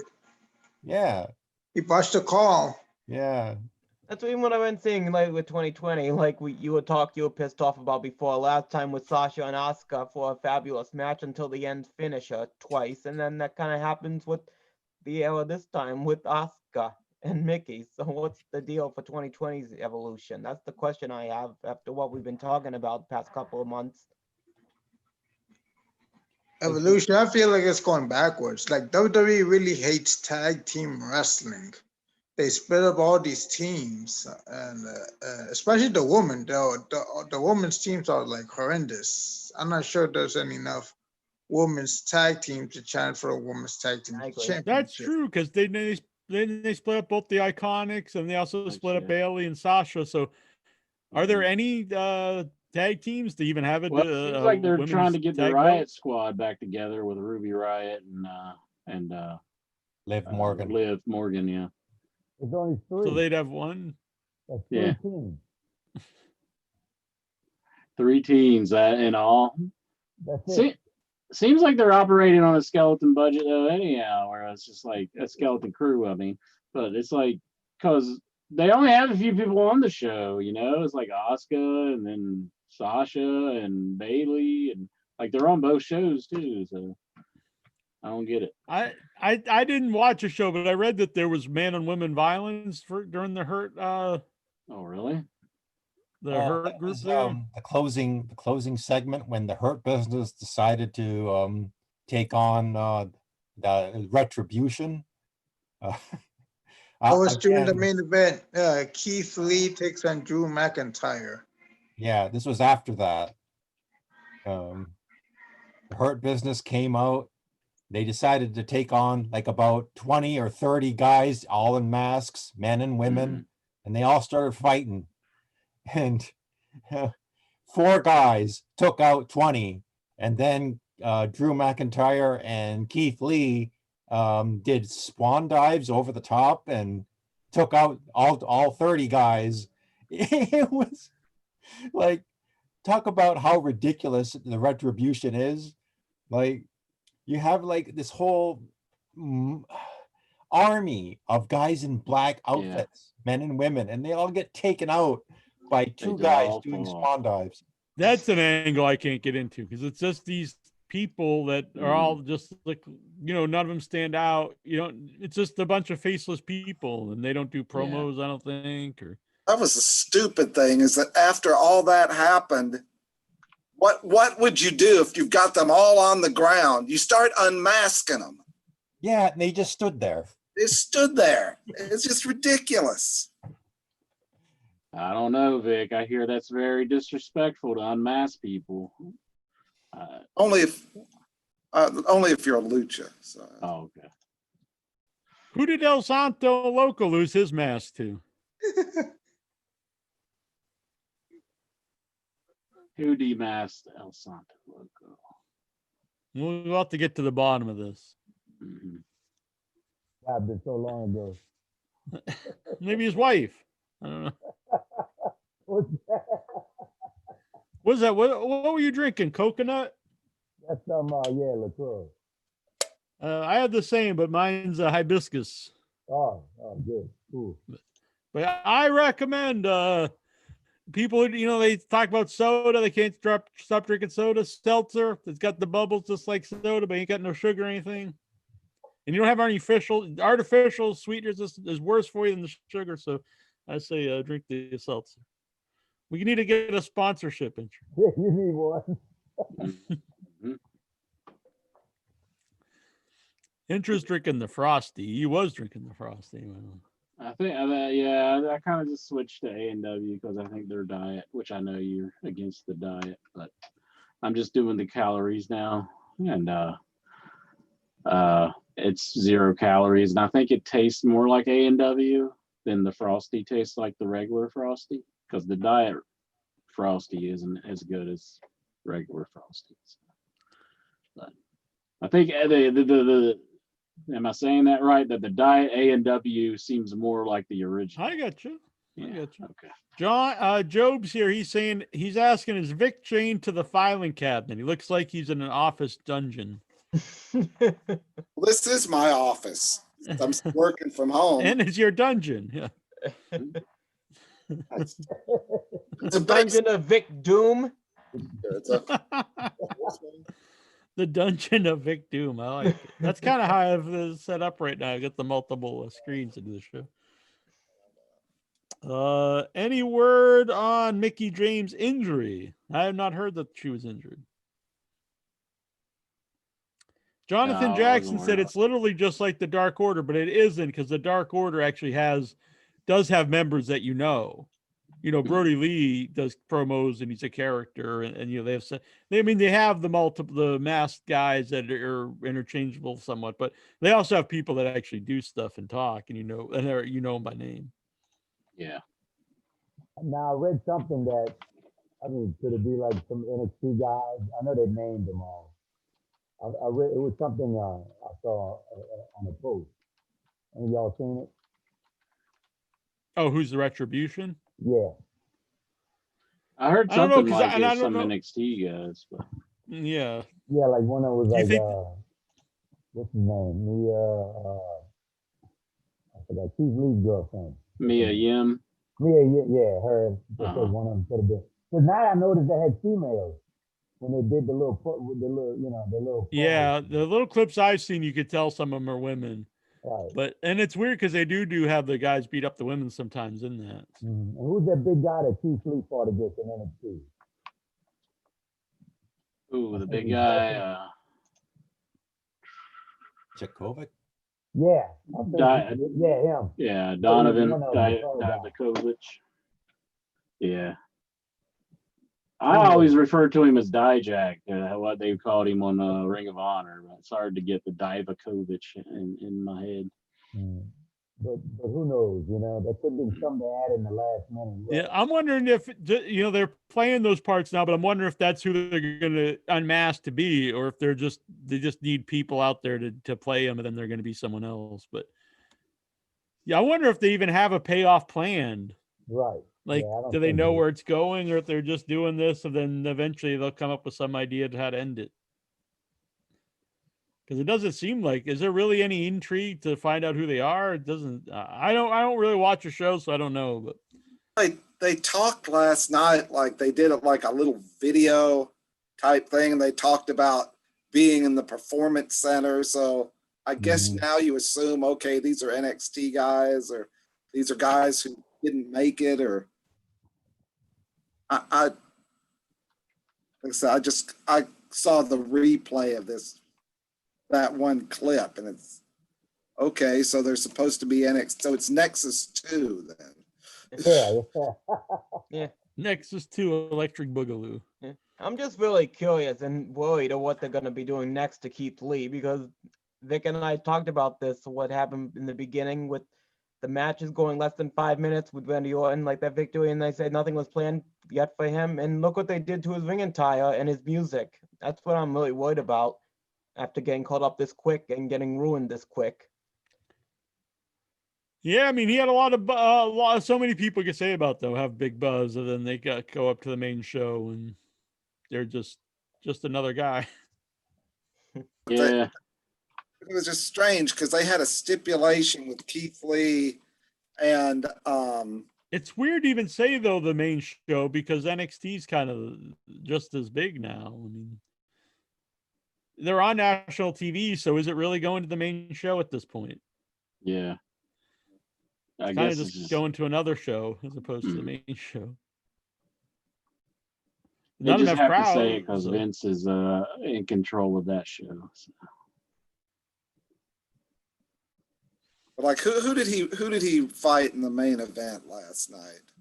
It was Drew McIntyre. Yeah, Drew McIntyre, and they said before that they put in a stipulation that if he beat him, he'd get a championship match at Night of Champions. It's like, well, what happened to Randy Orton? I thought Randy Orton was wrestling. It's just screwed up. And well, from what have another match next week. Yeah. According to the storyline, Randy Orton is injured because he got like 3 claymores, so he's suffering his jaw injury. So fractured jaw or something, and WWE says, yeah, he's at home right now with a fractured jaw from those claymore kicks. Job's here in the chat room wants to know, is Songman his long lost brother? I wouldn't say Lexar. Who was saying that it looked alike? Wasn't it Lexar? I think it was on the Facebook page. They were saying that they looked a lot alike. Yeah. They were saying that Jobs was the Songman cosplayer. No. I mean, who knows? Maybe we'll have to get the in-head scientist to do like I figure was it gonna out. say paternity test, but Get Maury Povich. there you go. Lexar is the big. Do you still watching these shows, Lexar? The morning talk shows. Barely sometimes. I did watch. I saw one of them. Rachel, I saw one I of them did getting wa- a judge show. I did watch Rachel Ray's premiere talk show because her house got caught on fire. So, and she like did a tour of her whole house that got burned. So now they had to move into this new townhouse, the guest house. So she's doing her show from there, and she's doing like guest interviews and cooking and all that stuff. So So I was Rachel just Ray is reading. kind of cute though. She's adorable. She's cute in a very hot, suspicious way. Rachel Ray. Very Man, hot. you're suspicious getting way. all hot yourself. Yeah, Rachel Ray is pretty hot. Yeah, if you look at her, she looks kind of quirky and cute. She's kind of hot. I like those chicks that way. My buddy Chi Town Mad, he sent me this, just texted me this. Pro Wrestling Tees is creating a competition for WWE's goal to open company like Cameo. So they're doing like a pro wrestling cameo type deal. That's their idea, which I guess WWE is going to try to do. So I got two things here. First, I think that's great. I think it's a great idea and good for them. It'll be good for the indie wrestlers and older wrestlers. But I do think if you anger WWE, it's going to be bad for Pro Wrestling Tees because they sell, Sergeant Slaughter shirts or one of our Shyster shirts and stuff. If they draw the ire of WWE, I don't know if, I don't think they'll be selling a lot of the stuff with any characters from WWE. They might even, pull any of their legends from having tees on Pro Wrestling Tee or their current wrestlers. I think some of them have stuff on them. Well, there's some legends, WWE legends in AEW. How come they don't make t-shirts for them? Well, I think all the AEW shirts are on Pro Wrestling Tees, so you could get like Jake the Snake Roberts tee and Arn Anderson tees off Pro Wrestling Tees. But I'd be totally down with a Jake the Snake tee. Mm-hmm. Anybody out there wants to buy me one? Jake the Snake Roberts. How's that song go? It's just Jake the Snake. I forget. Mr. DDT or something like that? Master of the DDT. That's a lesser known one from yeah, that's one that we don't sing a Jam. whole lot. Yeah. Job says that Steve Wilkos is the hottest morning talk show host. Wilco? I don't know who that is. That's the guy who was the bouncer on Jerry Springer. He would grab people and stop them from attacking Jerry or something. And then, I saw Jerry Springer. He's got like a new show. He's a Judge Jerry Springer. Mm-hmm. Yeah. Jonathan Jackson wants to know, Lexar, do you watch Rachel Ray with your pants around your ankles? No. I have my pants up. If WWE Network was going to do a morning talk show, which WWE superstar legend would be a good host? They already do morning talk shows. Oh, they do? I don't know. Each and every Wednesday morning, the show called The Bump. The Bump at 10 a.m. Eastern time for 90 minutes. What the hell is this? Who's on it? Who hosts it?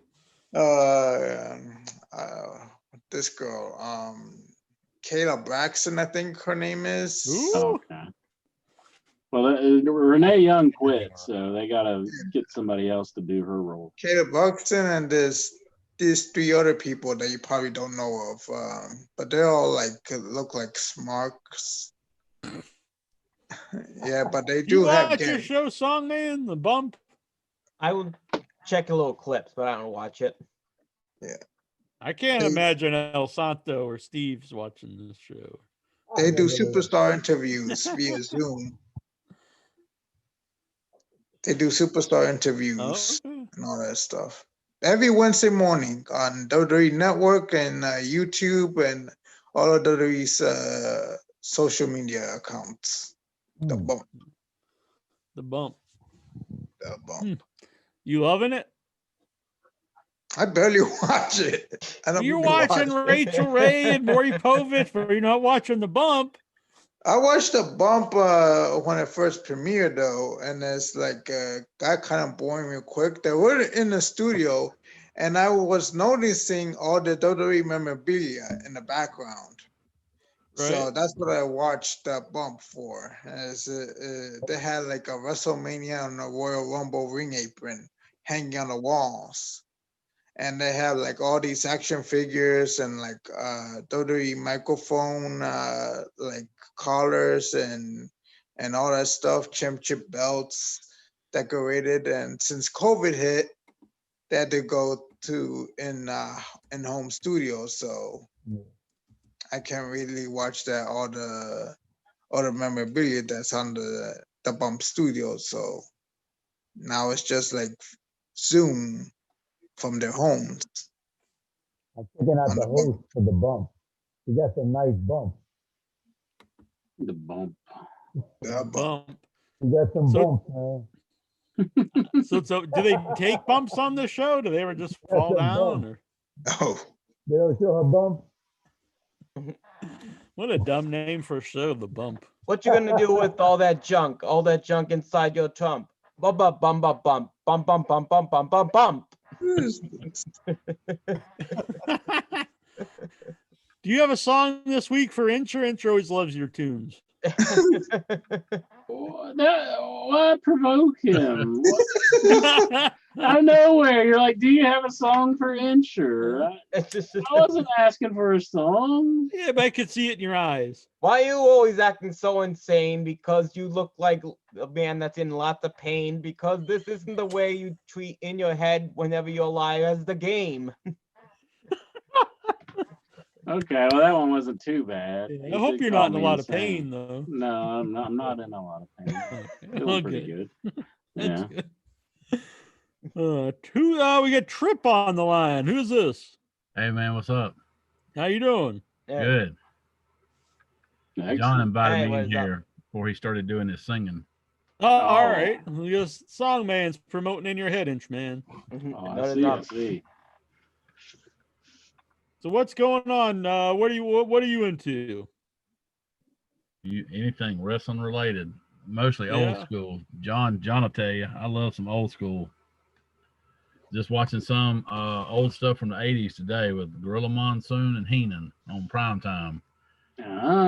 Today's kids will never know about that because they think Monday Night Raw was the end all be all of Monday Night Wrestling, but primetime was Monday nights before Raw.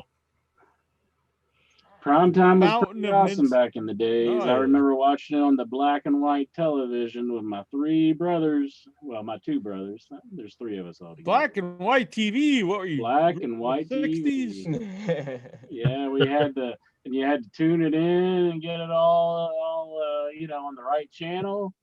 And yeah, just couldn't wait. It would come on like really late, like probably after midnight or sometime on Saturday, wasn't it? When did it come on? I wasn't too aware of what day of the week it was. I think it was Mondays. Was it Mondays that would come on? Maybe they reshowed it too, though. I'm not sure about that. Maybe we were watching a reshowing, but it's good times. Fountain of misinformation. Who says this? That's what Gorilla would call Bobby Heenan. Yeah, he'd say that about it. All the bad guy managers. He'd go, "Boy, you're a fountain of misinformation." Golgo says Ric Flair was on the bump, even though he hates it when non-wrestlers use insider terms. He does. Is he still hold true to that? He hates it when anybody who's not a wrestler uses terms?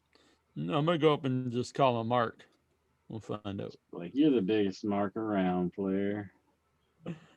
Job says Jake the Snake has a great pro wrestling tee store. I'll have to check that out. Jobs also has a question. Is Matt Hardy the most influential in this current era for popularizing the cinematic wrestling match? I'd say for cinematic, yeah, for sure. I think so too. Yeah. Okay. Yeah. I could do without him. So to me, it's a negative influence. I'm not a fan of. To you, it's like the Joey Ryan to Jim Cornette.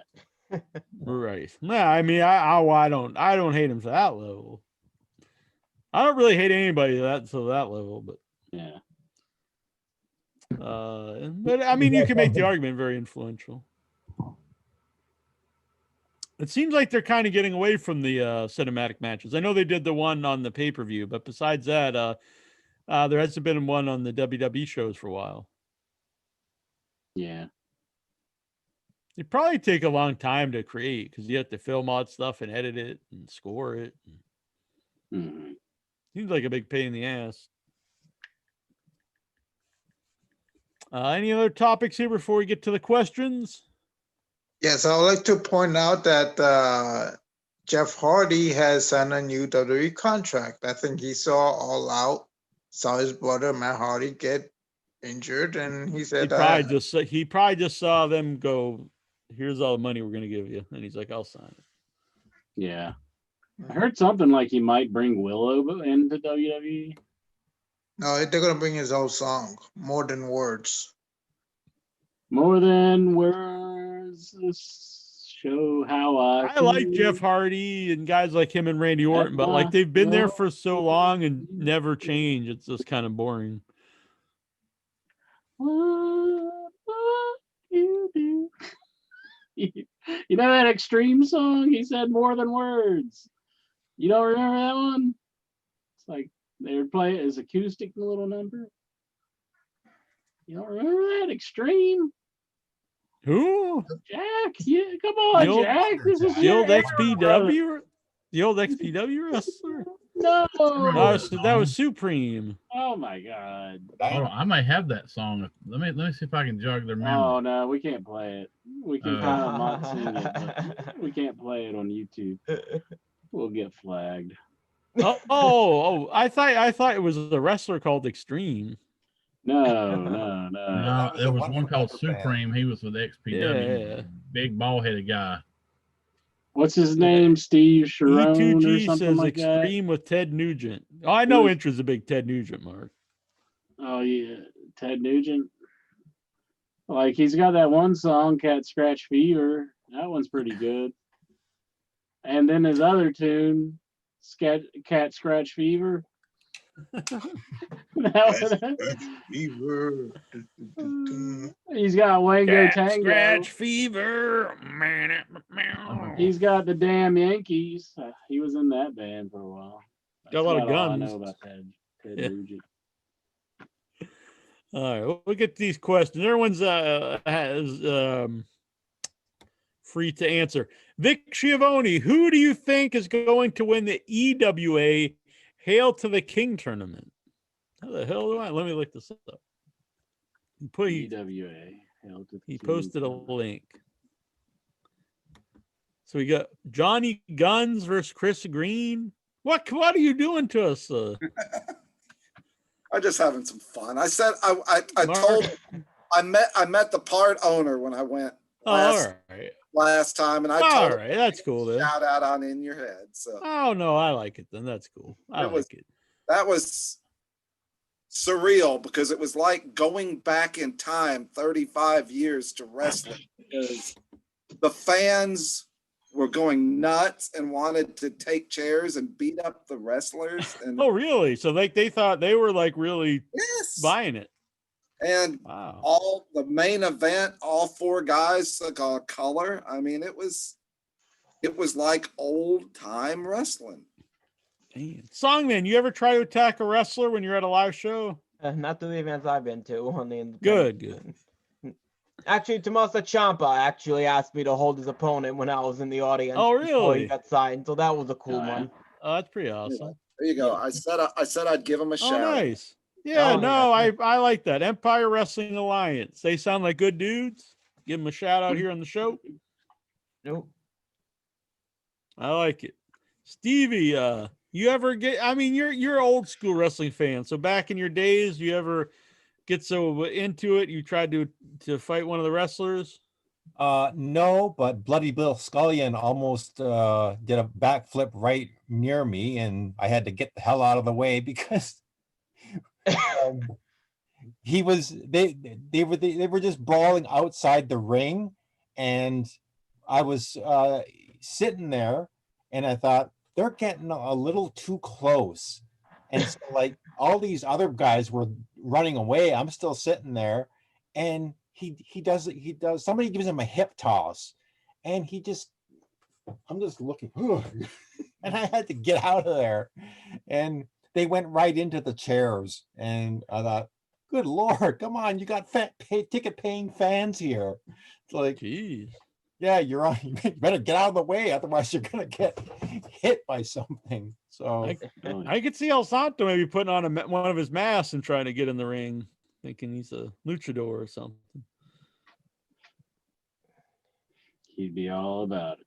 Inchman, you ever try? I know you're always thinking you can beat up all the wrestlers. You ever really try it? Just like you get in here and take out the word blow. All the wrestlers. I kind of pick, a few here and there. Right. Well, did you ever pick a fight then with Spike Dudley or? No. Although I didn't like it when he was on the show, and he called me out on rememberable, and it's supposed to be memorable. Mm-hmm.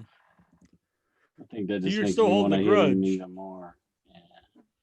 Yeah. You're holding the grudge. Yes. I know that about you. Lexar, you ever try to Lexar a wrestler? No, I never tried to Lexar a wrestler. Okay, good. Not yet. Not yet. You're really putting me on the spot, aren't you? That's what I'm here for. You like it. See, look, he's the man. I think Lexar is the master of the facial expressions on the show. It really makes me happy. Mm-hmm. We need a Lexar shirt, like all his facial expressions. Yeah, just like your graphic in the opening of the show with your face on it. Yeah, that's pretty sweet, don't you think? Mm-hmm. With the top hat, with the American top hat. Oh, I should do a show with the top hat. I'll do that. You did that one time, did you? Oh, Like yeah, you're right. Yeah, for 4th of July. Early soon shows, yeah. Duckman, another Hall of Famer, Duckman. Do you think PCO would be a good fit in AEW? Yeah, I'm a big fan of PCO. I'd like to see that. He's entertaining, got a lot of charisma. I love his vignettes. It'd be nice to see him, on a bigger platform, have another run. I'm for it. Is he not with Ring of Honor anymore? I think he is. I don't know for sure, but yeah. But I mean, if you had a chance to be on TNT, I'd like it. He'd work well with a lot of the guys in AEW. Yeah. Him and Darby Allin would be good. Most definitely. They're both dark, crazy, do some crazy. They'd probably kill each other. It'd be good. Be a good tag team. Yeah, it would be a good tag team. It would actually, yeah, because you get the smaller guy, they really get beat up, and then he hot tags in PCO, and their vignettes they could do together would be really fun because both of them do a lot of cool vignettes, and they both film them themselves, so that'd be good. John Barker, how much money would Intra need to do a podcast with Al Ulb? How much money would I need to do a podcast with Al Ulb? Jeez. Probably $1 million. Whoa. What do you think it would be about? Just screaming obscenities at each other. Just an hour's worth of that, and like we're done. Incher, if Jack really came on to you, what would you do? Probably just pretend like Like, no, man, we're good, and then just laugh it off and kind of pretend it never happened, and then tell people about it secretly. Oh, well, the next question was, would you tell anyone? Yeah, I'd be like, I think he was coming on to me.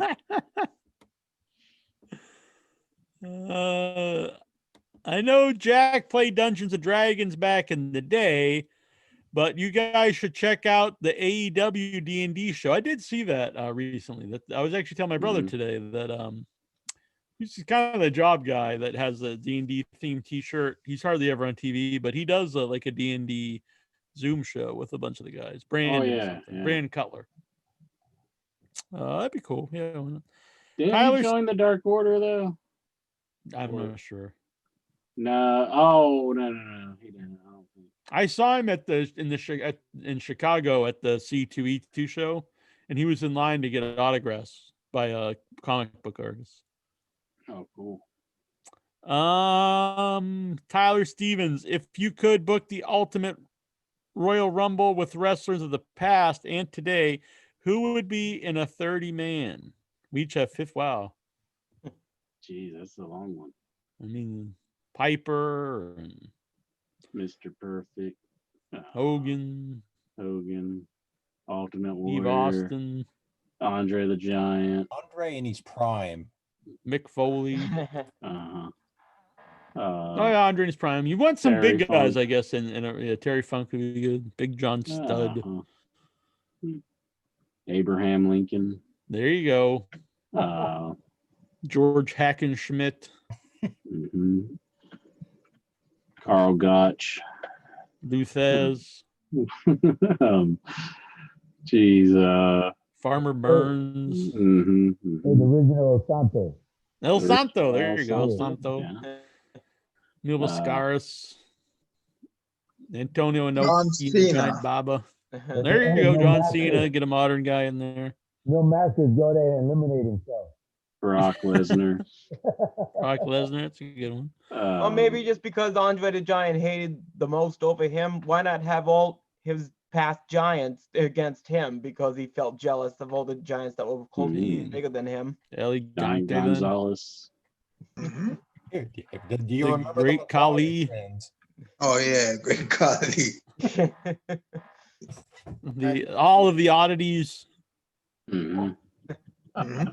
How lame would that be? You're watching like Andre the Giant comes out on Big John Studd, and then it's like the Great Khali and the oddities music hits. That'd be a big letdown.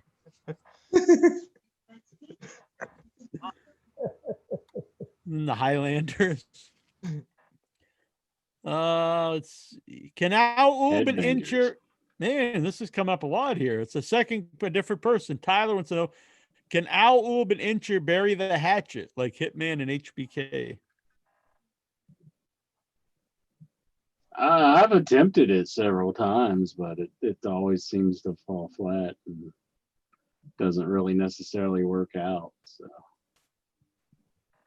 don't think it's going to happen.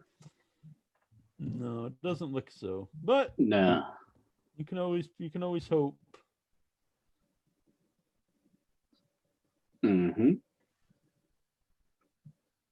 What about Jack and Brains? Would you all ever bury the hatchet? Well, I went to unblock him so he could watch a show live because you asked me. Yeah. And then it turned out I never even had him blocked. He had me blocked. Oh. So I mean, maybe it's he can't do it on his level. He unblocked me.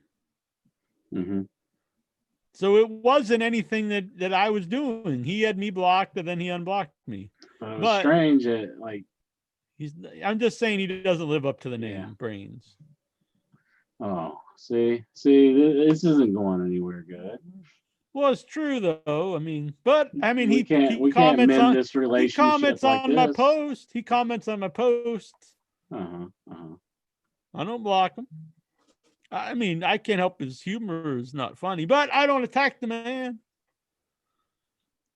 That was kind of an attack backhanded, like right there. Man, you're just like in love with this guy. You say anything about him? What, are you jealous? Kind Vic wants to know, are you on the side of Jim Cornette or Shaq as to whether or not Stevie Wonder is really blind? So Shaq is saying that he is blind, and No, Shaq was saying he's faking his blindness. I also say this though, Shaq is also a flat earther, so yeah. I'm gonna say he's Stevie probably he's Wonder, blind. I'm gonna go team blind on this one. 100% blind. I don't think he's putting it on.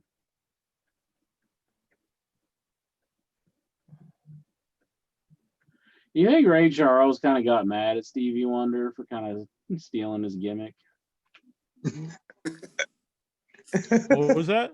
You think Ray Charles got mad at Stevie Wonder for kind of stealing his gimmick? Like, Maybe. like this was my deal, dude. I mean, I guess if you're blind, you really don't have that much like to do. So like, Do you playing think the they piano ever tried to might be- put that match together at a WrestleMania? Stevie Wonder versus Ray Well, Charles? Ray Charles was at a WrestleMania. Was Stevie That's Wonder true. ever at a He WrestleMania? wasn't. He should have been at a Starrcade. Yeah. Um, I bet there was some resentment there. Though. He was like, like maybe they hung out. maybe they didn't care. Maybe they related to one another because they Yeah, had maybe so there much was in like common. the Blind World Order or something. BWO. You never know. The original PWO. Right.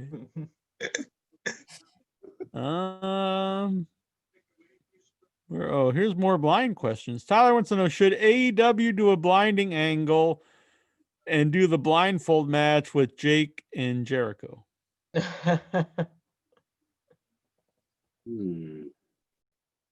I don't really need to see another blindfold match to say they're not particularly good. Yeah.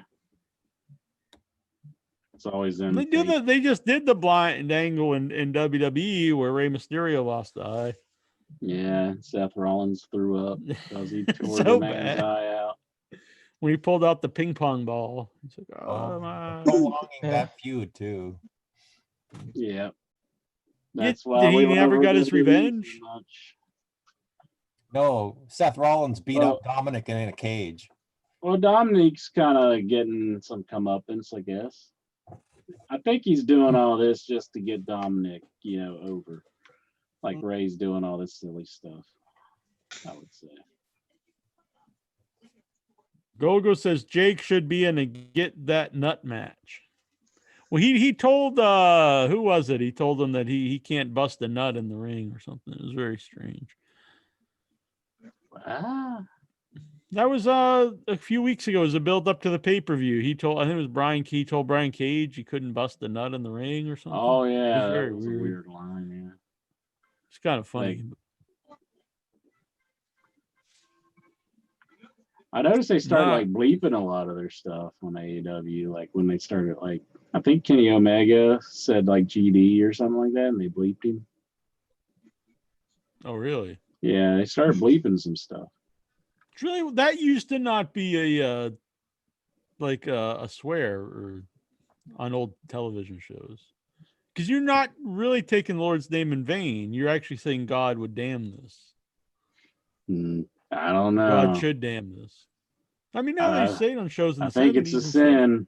I think it's a sin, Jack. Well, I'm just saying they used to say it on shows in the 70s and earlier.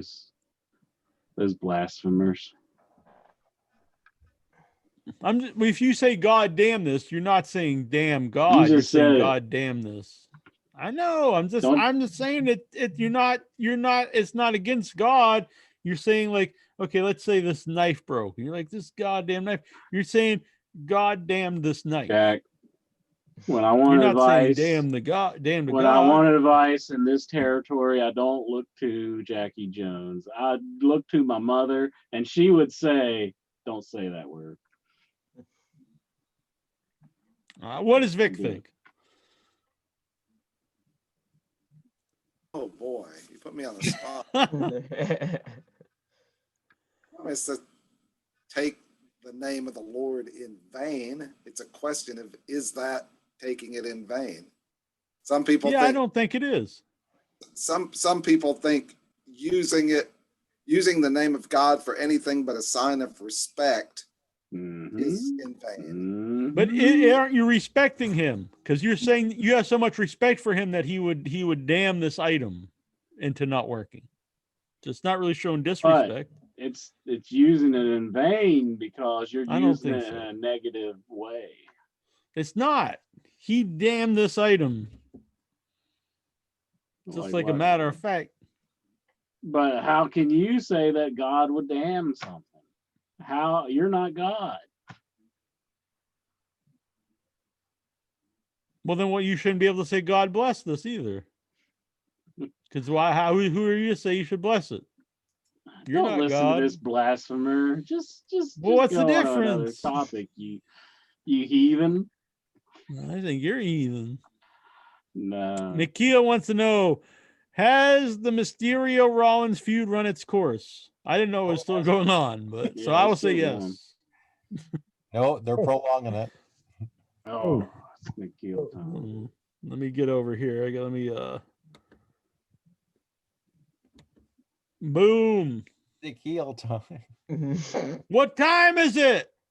It's Nikhil time. Nikhil How many questions? time. 15-incher. He's going easy on you. 15. Sometimes they're fun. Slacking off. I think they're always Nikhil. great. I say Nikhil is a hell of a guy. And he says he's the most honest man. That's honesty. And You really like honesty is- answering which if you remember this team, and it's like I love it. Rosie I and look forward to it every week. No, Look you're forward to lying. it every He's week. lying. He's lying, Nikhil. Love it. What was the better brand during the Ruthless Aggression? Oh, I'm sorry. What was the better brand during the Ruthless Aggression era, Raw or SmackDown? Oh, I see. Which was Raw or SmackDown better during the Ruthless Aggression era? SmackDown. SmackDown. SmackDown. SmackDown. I'm gonna say Raw just to break it up. SmackDown did have a lot of good shows. It did. I mean, like the Brock Lesnar stuff back then. I mean, and Cena when he took off, before he just became, this kind of the same guy, but yeah, and Eddie was there. Yeah. All good stuff. What will make you watch WWE program again? I'd probably start watching it when the crowds come back, at least just to see what's going on. I'm not saying, I don't know if I'd ever I guess really it's kind of a silly answer, but if it became if I was entertained by it, I'd start watching it regularly again. Mm-hmm. I still watch, so I can't really. It's not a question for me. It's gonna take a lot of improvement. Yeah. Golgo says he'd like to see Nikhil wake up early or stay up late, depending on how you look at it, and ask all these questions himself on the show. We call in. Zooming in. Mm-hmm. Who's zooming in? Number 4 out of 15-incher. What is your favorite episode of Seinfeld? John? Probably the when they bet each other if they can stop masturbating. Intro wouldn't last like an hour of that one. No, whatever. The best one was the Soup Nazi, but my favorite one was the Kenny Rogers roaster. Yeah. Yeah, I wouldn't know which mine was. They all or when maybe Kramer that little odd dropped one with India going backwards probably was. John, I just watched that episode today. The Betrayal was the name of it. Yeah. The whole episode's backwards. I like when Kramer drops the Junior Mint into like the body, like when they're watching the surgery going on, and like they're trying to get a better look, and Kramer. The Junior Mint. Yeah. Lexar, Stevie, anyone else have El Santo or Vic have a favorite Seinfeld episode? I like his montages in the early episodes when he doing stand up. I enjoyed those. Okay. I don't have a lot of I've watched Seinfeld, but I don't really know a lot about it, so I don't have an answer. I can think of a couple. One of them was the one where Kramer fed the horse beefarino. Oh yeah. The Marvel Rye, that was that episode. He fed the horse beef burrito. Mm-hmm. Everybody kept smelling like the horse farting. I guess the other one is when that reporter thought that Yeah. that they were gay. That was funny. Not that there's anything wrong with it. Oh, that. Mm-hmm. Oh, how about when George Costanza was pushing the Frogger across the street because he was trying to save his high schooler. So, there you go. That was like one of the last episodes, I think. Like right before the finale. I always picked that to be the last one when it was on top before it started going down when it was close to the end. When it jumped the shark. I like Vic Farino. What a delicious Vic Casino.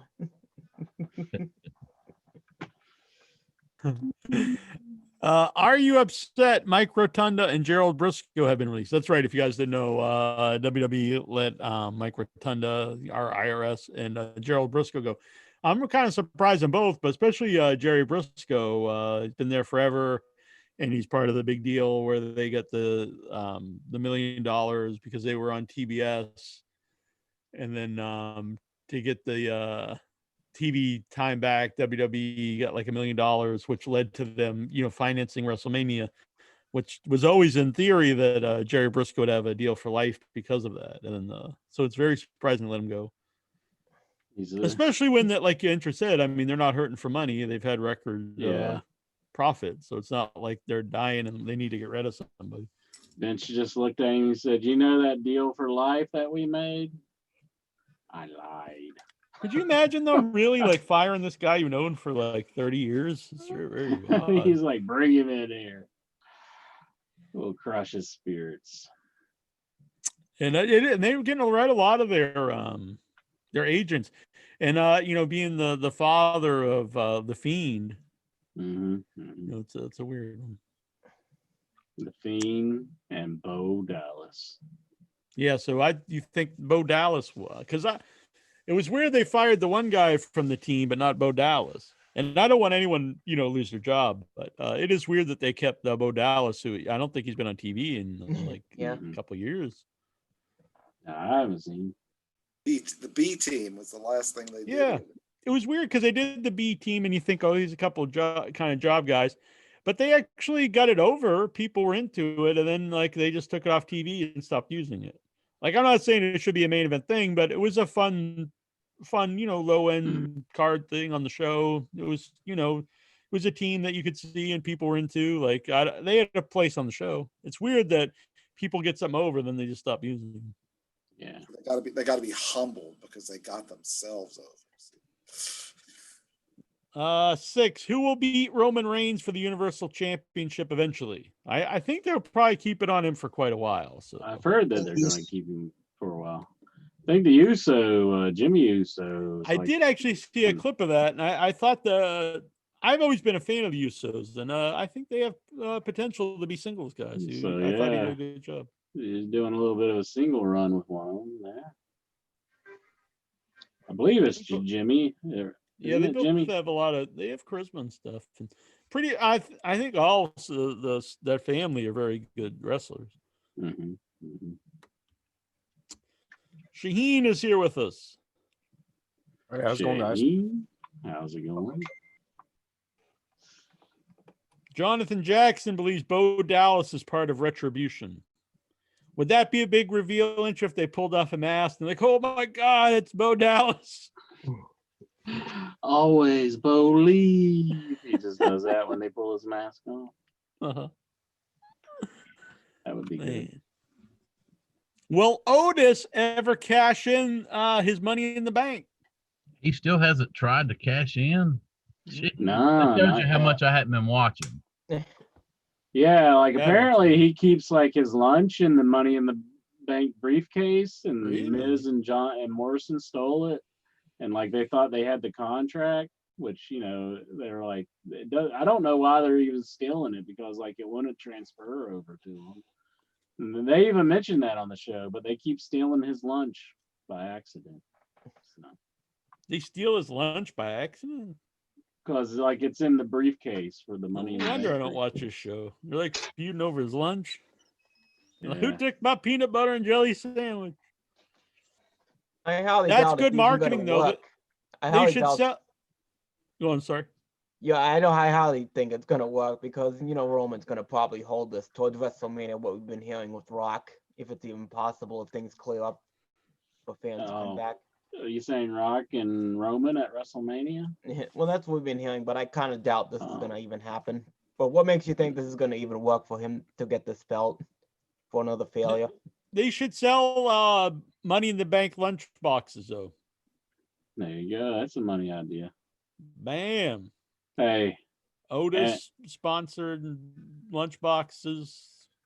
Money through the roof. And while they're at it, they can put like a bag of gummy worms in there with it, So, I would only do that if you're going to bring back the Boogeyman, because I don't know if you ever heard this intro, but I have a really good idea for Boogeyman merchandise. Yeah. So you remember the Boogeyman? You see the worms intro. You remember the Boogeyman? He grabbed the worms. Ah. So if you have an audience, and you can do it now in the Thunderdome, because they could go to the Shop Zone and order themselves official Boogeyman gummy worms. They're like, I want to get on the Thunderdome. I want to get on the TV. Open them up. I'm eating the gummy worms right when my favorite wrestler, the Boogeyman, is on TV eating the gummy worms. Boom, they get on TV. Plus, think about intro. This is a product you have to keep buying, because a shirt you buy, you wear it. You don't have to buy another one. But gummy worms, you're eating them so you can get on the television, so you can get on the Thunderdome. Then you're like, well, I was awesome. I got Thunderdome, but now I got my Boogeyman gummy worms to keep as a keepsake. Gotta go buy some more. You keep selling them. Boom. Till you get hungry, and then you eat your gummy worms again. Then you gotta buy them again. Yeah. The never-ending cycle to print money for Boogeyman gummy worms. I had this idea for a while, but I've just never talked about it on air. I thought now was the time. They missed an opportunity selling New Day cereal. There you go. They did sell, but not WWE themselves. But yeah, I have a box actually upstairs. Is that why they switched to the pancakes? Because they weren't making money off the deal? That'd be a good thing to put here, the Bootios. So I was saying, like, is that why they switched it to pancakes? Because WWE wasn't making money off it? Maybe. But I don't think they sold pancake mix. I don't understand why they switched. They never did sell the ice cream. They kept saying they were going to sell ice cream, but they never did. Yeah, that was lame. You like did eating they have an ice Bootio cream intro? cart one year for WrestleMania? Yeah. But they kept saying they were going to sell them, but they never did. Yeah, I tried those on my YouTube channel, and check me out at 1 Inch Biceps on YouTube. Were they good? Yeah, they were very good. I was actually surprised by how good I thought they were. I didn't think they were going to be. Yeah, I didn't think they were going to be like so hot, because it has the vanilla looking cookie on it, and I thought this can't go together very well. But it was good. It was good. Big Shimoni's about to rip his chain off of his cabinet there and go get him some. Lexar, you're always doing, into the Lexar, and you ever eat the Bootios? Nope, never ate the Bootio cereal. No. Although I hear cereal. It tastes like Lucky Charms. Although it does taste like Lucky Charms, though. So it tastes like pennies. Will Kevin Owens win a world title again? Kevin Owens win a world title. Eventually. Probably. Even if it's just to hand it over to somebody else. Yeah, that's true. They do those title changes quickly, where it's like, it's just to hand it to somebody else. I don't know why they do that sometimes. I'd like to see it, but I don't know. I don't know. He doesn't seem like a guy they're pushing very much anymore. But...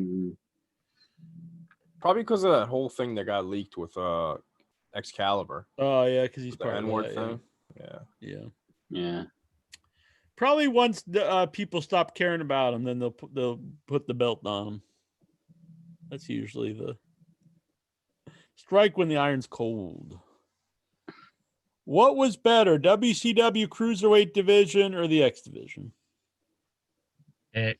I wanted to say Cruiserweight, but X division stuff had some of the best stuff ever in TNA. You know, AJ Styles, Samoa Joe, and Christopher Daniels. So yeah, I'd say overall probably the Cruiserweight, but for that I don't know. There was some great stuff in the Cruiserweight division though too. But I'm gonna say the X division. Yeah. I don't know. It's an interesting question. it's like the cruiserweight lasted several years though, and it's like X division. It's like they do it every now and then, but like they don't really like push it real. Yeah, hot and I'm just heavy. going by like at the height of the division. Yeah. I mean, you I also don't think it had really like means anything at the moment. you also had Rey Mysterio and Eddie Guerrero in the Oh, yeah. cruiserweight divisions. So those are some good matches.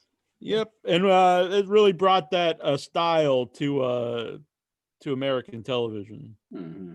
It made it possible for guys that size to become stars. Yeah. I kind of felt they left Much under more 10 influential. minutes for the Cruiserweight division. If you remember WCW Guild, they didn't last too long, close to 20 minutes. So the X division gave more time to them in a more entertaining match. Yeah, but at that era, TV matches never lasted because they didn't want the matches to go, multiple segments. They wanted them to end before which I personally think is smart, because when you have when they're broken up with a commercial, it takes you out of the drama of the match. Yeah. But yeah, I don't know. But I mean, there was some great stuff in the X division too. So let's see here. What was the name of your first ever crush? My first ever John crush. Howard. Well, who could blame him though? I mean, really.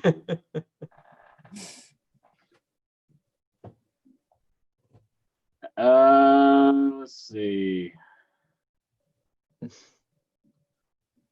I remember like I was really crazy about a girl when I was really young. It was like second grade, but her name was Anna. But that's it. How old was she?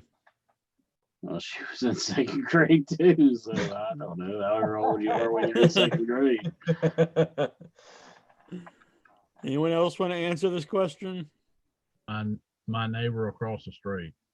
No, really? All right. Are they still living there? Her parents do. Oh, okay. No. What age did you first discover pornography? Man, these questions are a lot different than good. That's great. What's up with Nikhil? Well, I'm gonna look up this word. So apparently, I was 44 when I first discovered what this means. Funny. I remember right now. Me and my brother were at the playground, and there was like a torn up magazine, like it had pictures of this dude and a girl, and that's probably first time I came across pornography. So I would say that was my first encounter of it. I was pretty young. I was second maybe grade. 7. Oh, okay. That was probably first grade. 7 or 8. 8, probably second grade. I see a connection here. Hey, Jack. You've been to Toronto. Have you? When you were in Toronto, did you go? You went down Yonge Street, didn't you? No, we were only there for a night. So. Oh, I see. Well, before Toronto got cleaned up, Toronto downtown Yonge Street was a pretty seedy area. And my first introduction to pornography, I was a teenager, underage, and I was there with my mother and my stepfather, and they were going into the store, and I kind of lost track of them. So I'm trying to catch up to them, and I just ran into the first store that I thought they were in. Turns out it was a porno shop a lot of magazines and VHS tapes, and this guy just grabbed me and immediately, without hesitation, threw me out of the place. Oh, jeez. Just tossed you out. Yes, just tossed me right out. I suddenly looked and I was wondering, why is he doing that? And then I looked at what was like in the window of what I just went into. I thought, there's got to be laws against that. Just tossing a kid, just like not in Toronto. Not in Toronto. That's fine. Plus, this was like the 40s. I mean, Steven was young. Was there like a guy in the corner playing the piano, like doom doom doom doom doom doom? The dancing monkey? Like, yeah, or just like, I could see the footage now. Stevie walking down, black and white. How about Lexar? How old were you when you discovered this thing called pornography? 12 years old. Man, he remembers. I think 11 or 12. Like a holiday. Yeah, 11 or 12. I was watching one of those wrestling pay-per-views. That's wrestling. That's not pornography. Yeah, but during those age before cable went digital, they usually show the pay-per-view replay after work. So you saw like some digitized stuff going I fell asleep during the replay and then woke up and my cable was still on the pay-per-view channel where the pay-per-view was on, and I saw like this guy fucking a girl and me trying to figure out how he grew that penis that large. That's a foreign object there. Yeah, and these women with the huge tits, and like I never seen women with huge tits before. That's my introduction to porn. You're still wondering how he got it so big. I think he took enhancement pills. So your first porn experience, your first takeaway is how did he grow his dick so large? It's like huge, strong. Yeah, I get it. I get that. Oh my God. I don't know. I'm just kind of confused. He was ready for that answer though. You saw how he jumped on that. He celebrates the anniversary every year. Women with huge tits too. Anyway, I got a question of my own, Jack. All right. Have you entered the Publishers Clearinghouse sweepstakes? No, I've not actually. I think maybe my parents or my mom might have when I was a kid, but I've never did personally. No. I get mad whenever I hear about publisher clearing because, like, I remember them sending the big envelope that says like you're like a few steps away from winning like this much money, and it was just like it just left a bad feeling with me because it's like I know this is fake, and they're just teasing me now. It's like when you're playing a slot machine, and the slot machine gives you like $1. And you're like, I know you're just messing with me, slot machine. I know you're just going to take it all in the end. And it's like, it kind of pisses me off. So then I just leave. Screw you, slot machine. Taking my money and getting out of here. Do you think Dave Meltzer knows about In Your Head? Well, I mean, he's been on the show. Yeah. I used to, when I send out recaps, I was sent to him. Yeah, you were like, you had a special thanks and like some of. Oh yeah. So yeah, definitely. Figure 4, I remember seeing you on that. Were you in the Observer any like this? Yeah, the same thing. I think like the special thanks because we used to, when we did a lot of interviews, we would send all all the recaps to him.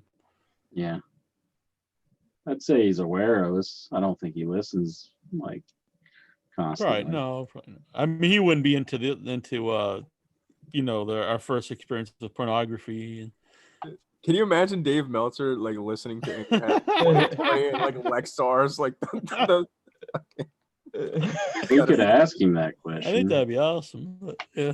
Went from like fucking like Eric Bischoff, like fucking headline news to like, yeah, this guy fucking just air homes people at shows. And when's the first time you watched porn? Oh yeah, dude's dick was huge, and I was just wondering, his dick's so big. I think I'm going to try to book. I'm going to try to get Meltzer back on, and we're going to keep him on and ask the questions. That'd be a good segment. Look, Dave, you want to stay with us and ask the questions from the Headyverse?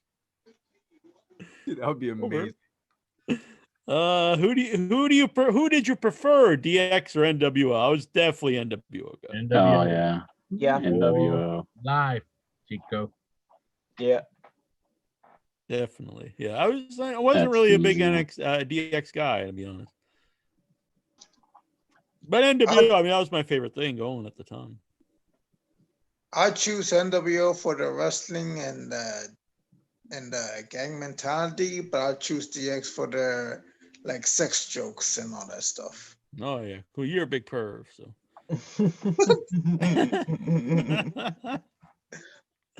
No. Did you wonder how big? Remember when Michaels had his tights stuffed on Raw? Were you wondering how he got it so big? I heard it was tube size. In the last 5 years, do you think NXT takeovers have been better than WWE pay-per-views? Yes. Of course. Yeah, definitely. By far. Yeah. I say without a doubt. A lot of them would be better than WrestleMania and stuff. What was the first ever pay-per-view you bought for? Royal Rumble 1992. Woo! Ric Flair winning the title. Oh. Yeah. First one was WrestleMania 2. I was a little kid. My mom bought it. Lord, we didn't off have the TV. capability around here till like the early 90s. I lived in the backwoods. Mm-hmm. WrestleMania 9 for me. WrestleMania 9. Oh. The worst WrestleMania. although at the time I thought it was okay. Yeah. It As a was kid, I bad. thought it was okay because Hulk Hogan won the belt, even though That wasn't the worst thing. Giant Gonzalez and looking back now it was Crush terrible. made But that when pay per view terrible. Yeah, but Giant Gonzalez and Undertaker and Crush and Doink are two of the worst matches in WrestleMania history. Yeah, I always think the outside shows, I mean, there's two exceptions, but they don't have the same feel to me. It's like bright outside and they're outside. And I remember my brother ordering the pay-per-view. It was one of the Royal Rumbles, I think. And like the cable company or something, they went on strike.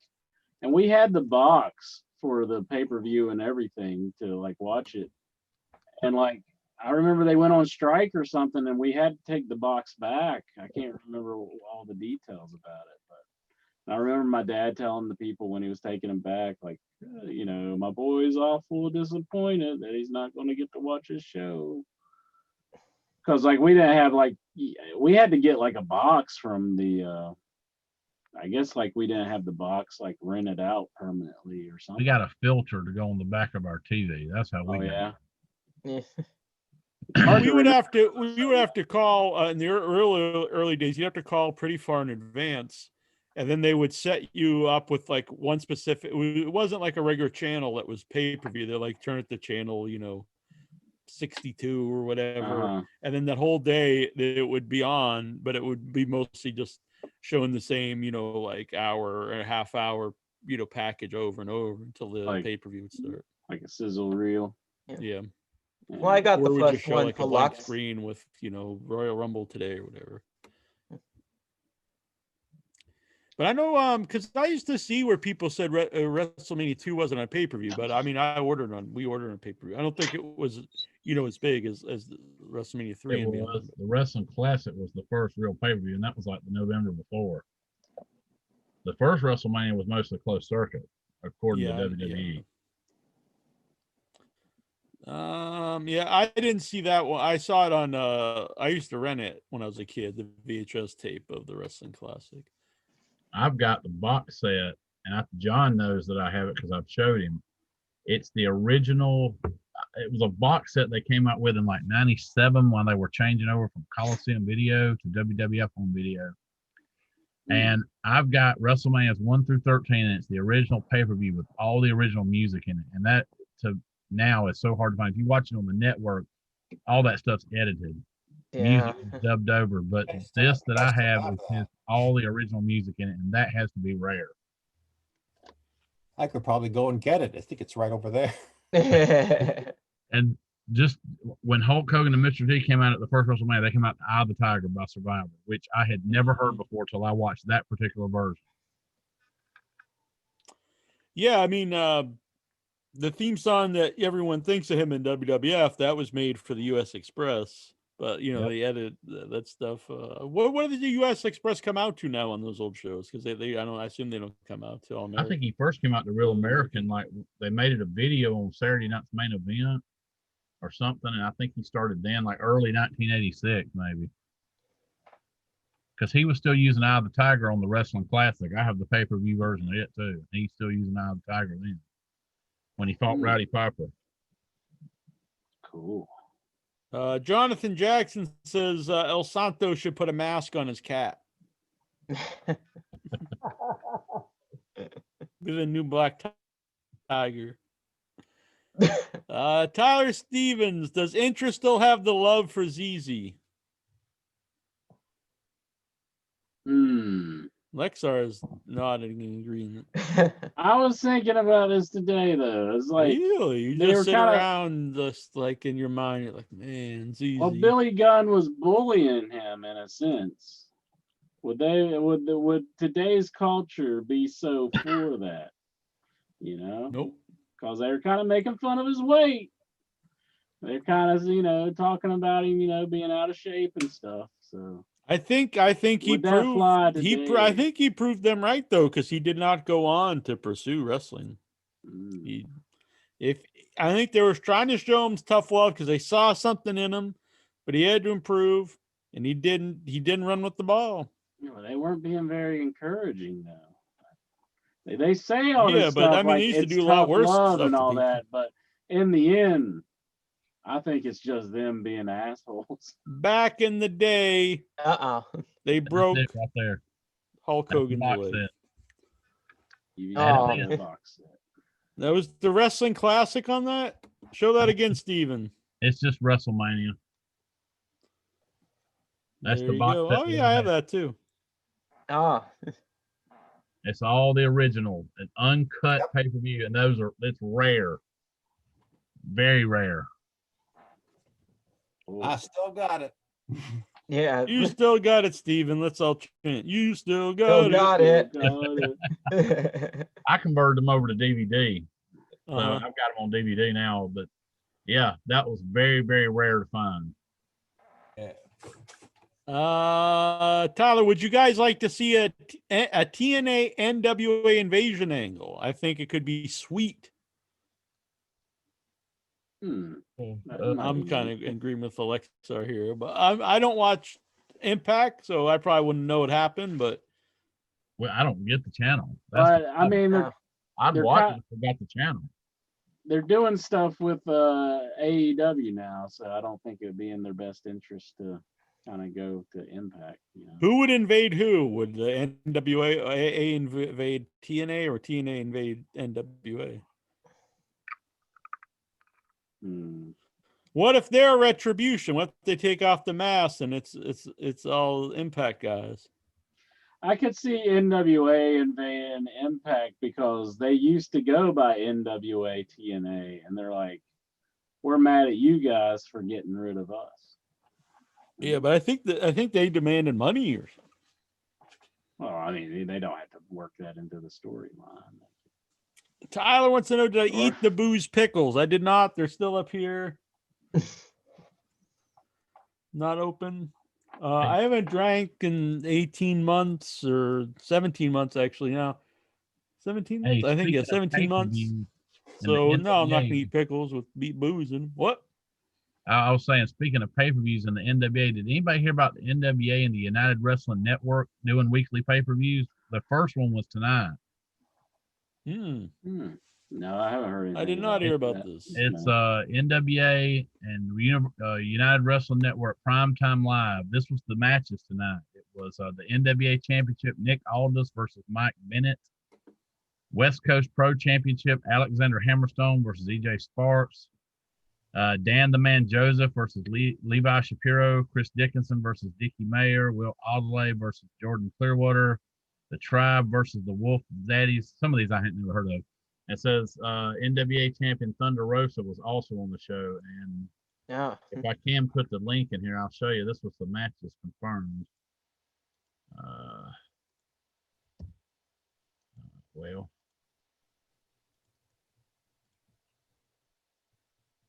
But yeah, they had a they're bringing back the weekly pay-per-view shows like TNA used to do. Interesting.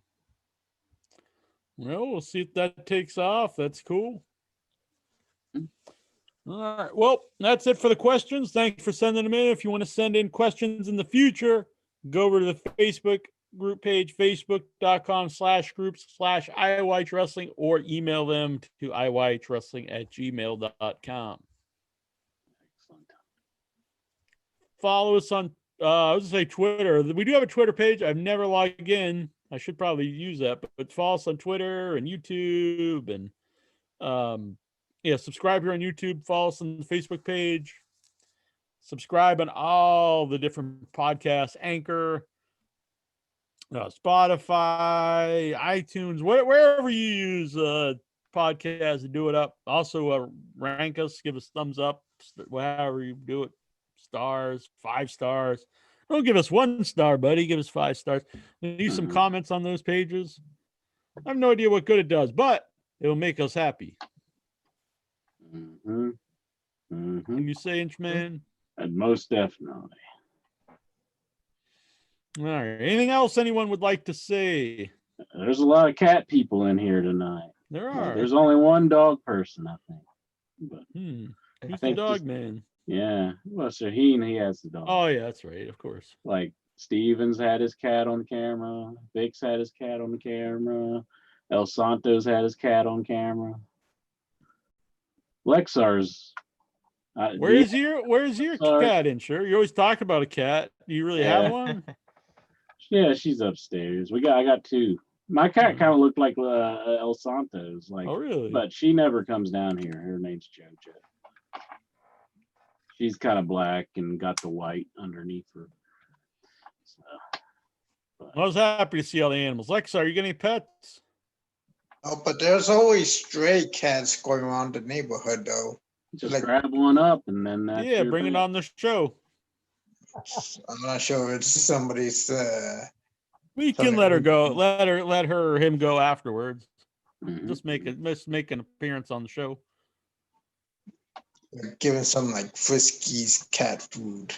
There you go. I think El Santo has put on a mask. Jay Beefington here, he says Santo has become Santa. He means Santa as in Santa Claus, but in Spanish that would actually be female Santo. There it is. I love it. Can I mention one thing real quick? Yeah, of course. You guys are the first like wrestling show that I ever listened to, right? And it's amazing because I started listening to other wrestling shows, and you guys are the last ones that are still standing. So just a big shout out to you guys for doing that. Because I know, Jack and I got into it back in the day over plugs and stuff. I'm sure you don't give a shit now, but a former show that you guys used to bump heads with, Don, Tony, and Kevin. You remember those guys? Yeah. Kevin Castle. They just wrapped up their show today. That's done. Oh, really? Oh. Yeah. So like you guys are literally the longest standing, I think, wrestling podcast out there. Correct me if I'm that's what we're shooting for. So. Yeah. Well, I guess you can wrap it up tonight, man. You guys we won. We won. No. Shit, fuck it. This is the last one. I can't now because I mentioned on the show, GoDaddy screwed us. We paid for unlimited service, just renewed it. Then they're like, you have to move this stuff off or we're going to terminate your deal. We had 3 days to move 16 years of content, which totally sucks. So we backed up all this content. Me and Tyler backed up 16 years of content on In Your Head and 15 years of content on Without Your Head, which is not fun. And so I've slowly over the weeks been trying to restore all this content because now there's all the links on the website because the previous links aren't there. So I've got all 2020 done on both sites. I have 2019 done without your head. I just started 2019 in your head. And so like many, many years left. And it is a very tedious, time consuming task. And sometimes I think I'm losing my mind when I'm doing this, but there's no way I could quit now. I can't spend all this time putting all these shows up and then be like, forget it, I'm out of here. All right. Well, Well, Jack, maybe I should have thought about if you wouldn't have brought that up before I started putting all this stuff back up, I could have just got out of here. Don't ever sell out to corporate America, Jack. So it's crazy though, man. You guys and them, I think, were the first ones to, because like I think they were on 16, 17 years. How many years are you guys? About the same, since right? 2005, so 16. Yeah. 15, I think they were 16. 2006. So you guys are literally the longest standing one. 5-incher. In your head forever. Ever. Well, I thank everyone here. I appreciate that. I'm glad I enjoy doing the show at the Inchman every week. I don't know how you Sometimes guys we do fight it. and argue. I don't know how you guys do it. That's why big shout out yeah. to you guys for being able to withstand each other for years. Because I mean, I used to do a Yeah, show. well, we haven't been able to stand each other for a while, but we I still know, do a show. you still keep it going. So that's props, man. I couldn't do that. The I'll second give you a fact, just because I know he always cuts the bread and while he makes the bed because he knows exactly what he's gonna first say before he gets on the out for in your head. Boom! Damn, that's why we keep going. The secret of a lasting longer in your head is that, first of all, the host, Jack and Incher, they're like peanut butter and jelly, and us, the Headyverse. Myself, I agree 100%. Shaheen, Songman, Vic Schiavone. Juju B. Juju B, if she ever shows up on the Zoom, yes. Man, I can't wait to see Lexar's eyes when Juju B pops up on the. It'll be just like one of those like emojis with the hearts as eyes. Your tongue will stick out like the old Bugs Bunny cartoons. Yeah, what are the eyes of the old Tex Avery He's doing it cartoons. now. There's a new facial expression for him. Yeah, I love it. Well, I appreciate everyone listens to the show and everyone who zooms in every week, or if you don't even do it every week, but you zoom in. Everyone who shows up here in the chat room, it's very fun. I enjoy it. We haven't made much money or any money. Probably lost a lot of money, but we built a community, and that's really fun. Yeah. And Glauco 13 goes. Between the Ropes has been around longer. I didn't even know are they still doing their thing? I don't think they're doing shows. I thought they were dead. I didn't know. I know they've changed hosts a few times. Like maybe Brian Fritz was still there, but I don't know. Beats me. I don't think so. Is he not even there? Then like if it's not the original host, then that don't count. Gotta have at least one original host. At least one. Steven's looking it up. Either way, it's cool. Yeah. So I was wondering, because I was telling you, I'm putting all these shows back up. And after a couple days, the Without Your Head stuff had thousands of downloads. Like, oh, wow, this is cool. Like 2,000 downloads one day. And I just, put them up on this new page. I was like, oh, well, it's working. And the In Your Head one had 7. I was like, what the fuck, 7?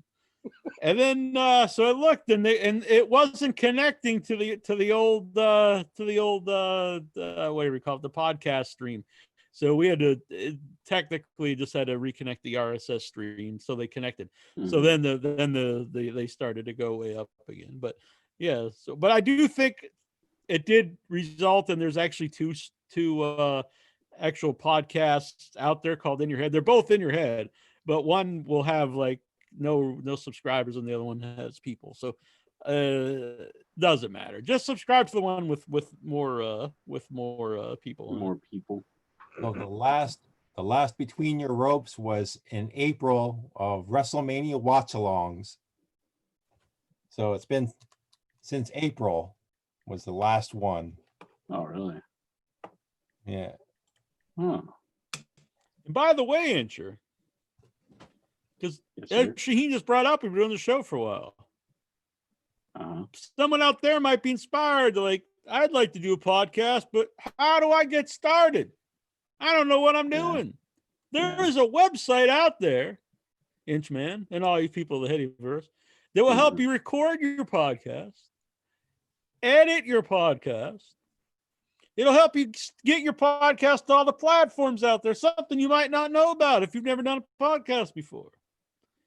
All in one easy to find place that's actually free of charge. All you got to do, Incher, is download the Anchor app or go to anchor.fm.